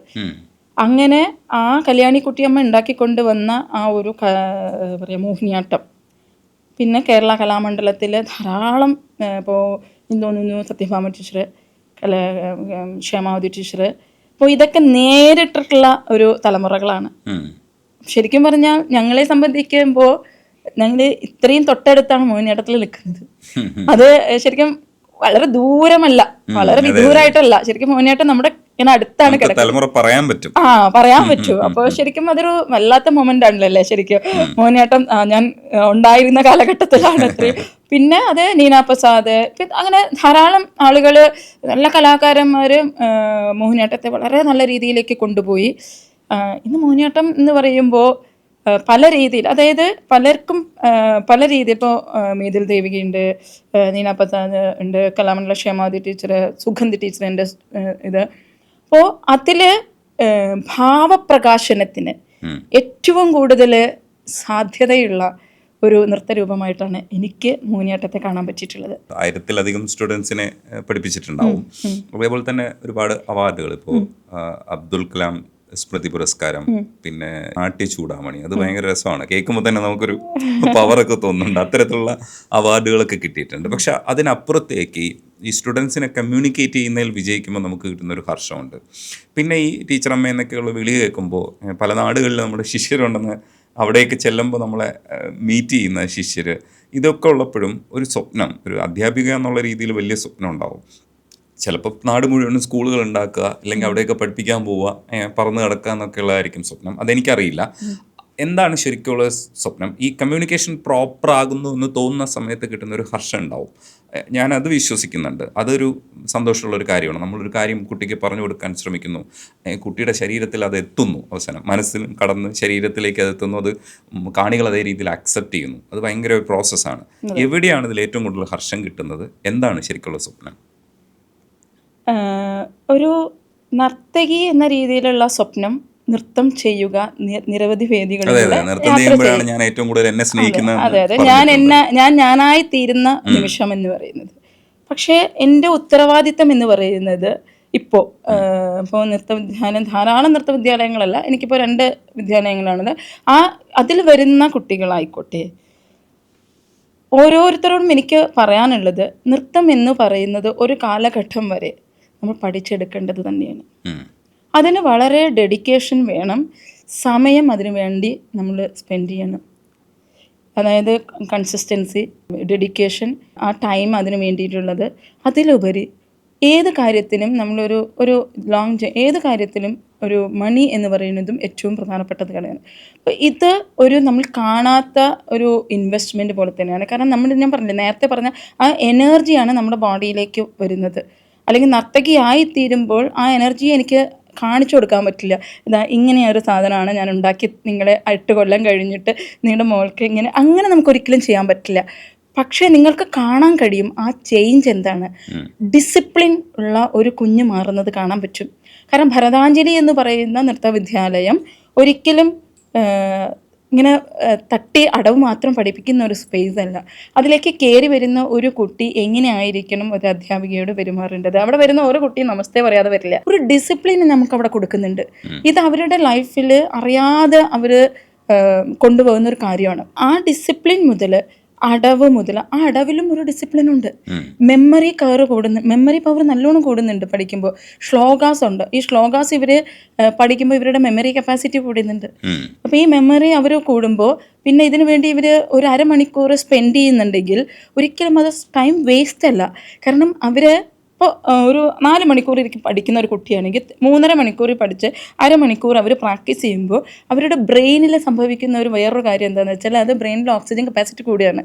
അപ്പോൾ അത് പ്രാക്ടീസ് ചെയ്യുക. അപ്പോൾ ഇതൊക്കെ മനസ്സിലാക്കി അല്ലെങ്കിൽ ഇങ്ങനെയൊക്കെയുള്ള ഒരു കാര്യങ്ങൾ നമ്മുടെ നൃത്തത്തിൽ അവർക്ക് കിട്ടുന്ന ഒരു വലിയൊരു ബെനിഫിറ്റ് ആണെന്ന് മനസ്സിലാക്കി അങ്ങനെ മനസ്സിലാക്കുന്ന നൃത്തത്തെ സീരിയസ് ആക്കി എടുക്കുന്ന നൃത്തം പ്രൊഫഷൻ ആക്കണമെന്ന് ഞാൻ ഒരിക്കലും പറയില്ല. അത് ഓരോരുത്തരുടെ ചോയ്സാണ് ഏത് പ്രൊഫഷൻ.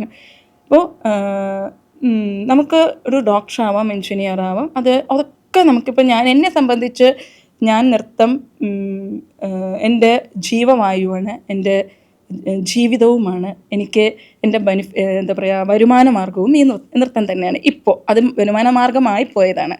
അതേപോലെ തന്നെ നമുക്ക് ജോലിക്ക് വേണ്ടി വർക്ക് ചെയ്യാം. പക്ഷെ നൃത്തം നമ്മുടെ ജീവിതത്തിൻ്റെ ഭാഗമാക്കാൻ വേണ്ടിയുള്ള ഈ യാത്ര, അതിന് സിസ്റ്റമാറ്റിക്കായി പഠിച്ച് ഒരു 8 വർഷം മുതൽ 10 വർഷം വരെ പഠിക്കുമ്പോൾ നമുക്കത് മനസ്സിലായി. അതിനുശേഷം അത് വേണോ എന്ന് അവർക്ക് തീരുമാനിക്കാം. അത് വേണ്ട എന്നുണ്ടെങ്കിൽ വളരെ സന്തോഷത്തോടു കൂടി അവർക്ക് പോകാം. പക്ഷെ അവരുടെ ഉള്ളിൽ ആ ഒരു വിത്ത് ഇട്ട് കൊടുത്തിട്ടുണ്ട്. ആ വിത്ത് എവിടെ ചെന്ന് കഴിഞ്ഞാലും അവർക്ക് അത് വളർന്ന് ഒരു വലിയ മരമായിട്ട് വരുന്നത് പോലെ ആക്കി വെച്ച് കൊടുത്തു കഴിഞ്ഞാൽ, കാരണം ഒരു വിത്തിട്ട് കഴിഞ്ഞാൽ പെട്ടെന്ന് ഒരു ദിവസം നോക്കുമ്പോൾ എന്തായാലും മരമാവില്ല, അത് മാങ്ങയാവില്ല, അല്ലെങ്കിൽ അതായില്ല. അതേപോലെ ഈ കുട്ടി ഈ വിത്തായി വന്ന് അത് വളർന്ന് പന്തലിച്ചു വരുന്നത് പോലെ ഈ 10 വർഷം കഴിഞ്ഞാൽ പോവാം. പിന്നീട് 10 വർഷം കഴിഞ്ഞ് പഠിക്കുന്ന കുട്ടികളും ഭരതാഞ്ജലിയിലുണ്ട്. ഇന്ന് എൻ്റെ അടുത്ത് പഠിച്ച 4-5 കുട്ടികൾ സ്വന്തമായിട്ട് ഡാൻസ് സ്കൂൾ സ്ഥാപിച്ചു. അത് ഇപ്പോൾ കണ്ണൂരിലൊരു കുട്ടി കഴിഞ്ഞ ആഴ്ചയാണ് എൻ്റെ അടുത്ത് ഒരു നൃത്ത സ്കൂള്. അപ്പോൾ അത് അവർക്ക് ചോയ്സാണ്. പക്ഷേ ഒരു നല്ല വ്യക്തിയായി മാറാൻ പറ്റും. നമുക്ക് നല്ല ചിന്താശക്തികൾ വരുന്ന ഒരു ഇത് വരുന്നത് നൃത്തത്തിൽ എനിക്ക് കാണാൻ കഴിയുന്നുണ്ട്.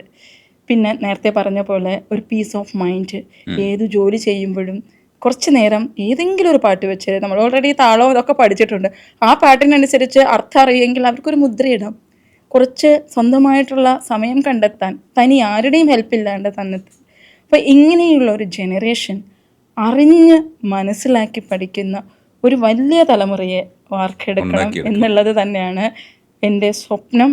അതെനിക്ക് എനിക്ക് പറ്റട്ടെ എന്ന് ഞാൻ എന്നോട് തന്നെ എന്താ പറയുക പ്രാർത്ഥിക്കുകയാണ്. അതെ അതെ, ഞങ്ങളും ആശംസിക്കുന്നു അങ്ങനെ പറ്റട്ടെ. ഇത്രയും ആഗ്രഹിക്കുന്ന ഒരാൾ ഈ പറയുന്ന മാതിരി ഈ നൃത്തസാഗരത്തിൽ ഇങ്ങനെ തുടരാൻ കഴിയട്ടെ. പക്ഷേ ഔട്ട് ഓഫ് സിലബസ് ഞാനൊരു ചോദ്യം കൂടെ ചോദിച്ച് അവസാനിപ്പിക്കാം.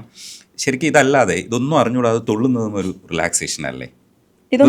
ഇതൊന്നും അറിയണ്ട, ഒരു മുദ്രയില്ല, നമ്മളൊന്നും പഠിച്ചിട്ടുമില്ല, അല്ലാതെ തന്നെ നമ്മൾ കുറച്ച് സമയം ഒന്ന് തുള്ളുകയാണ്.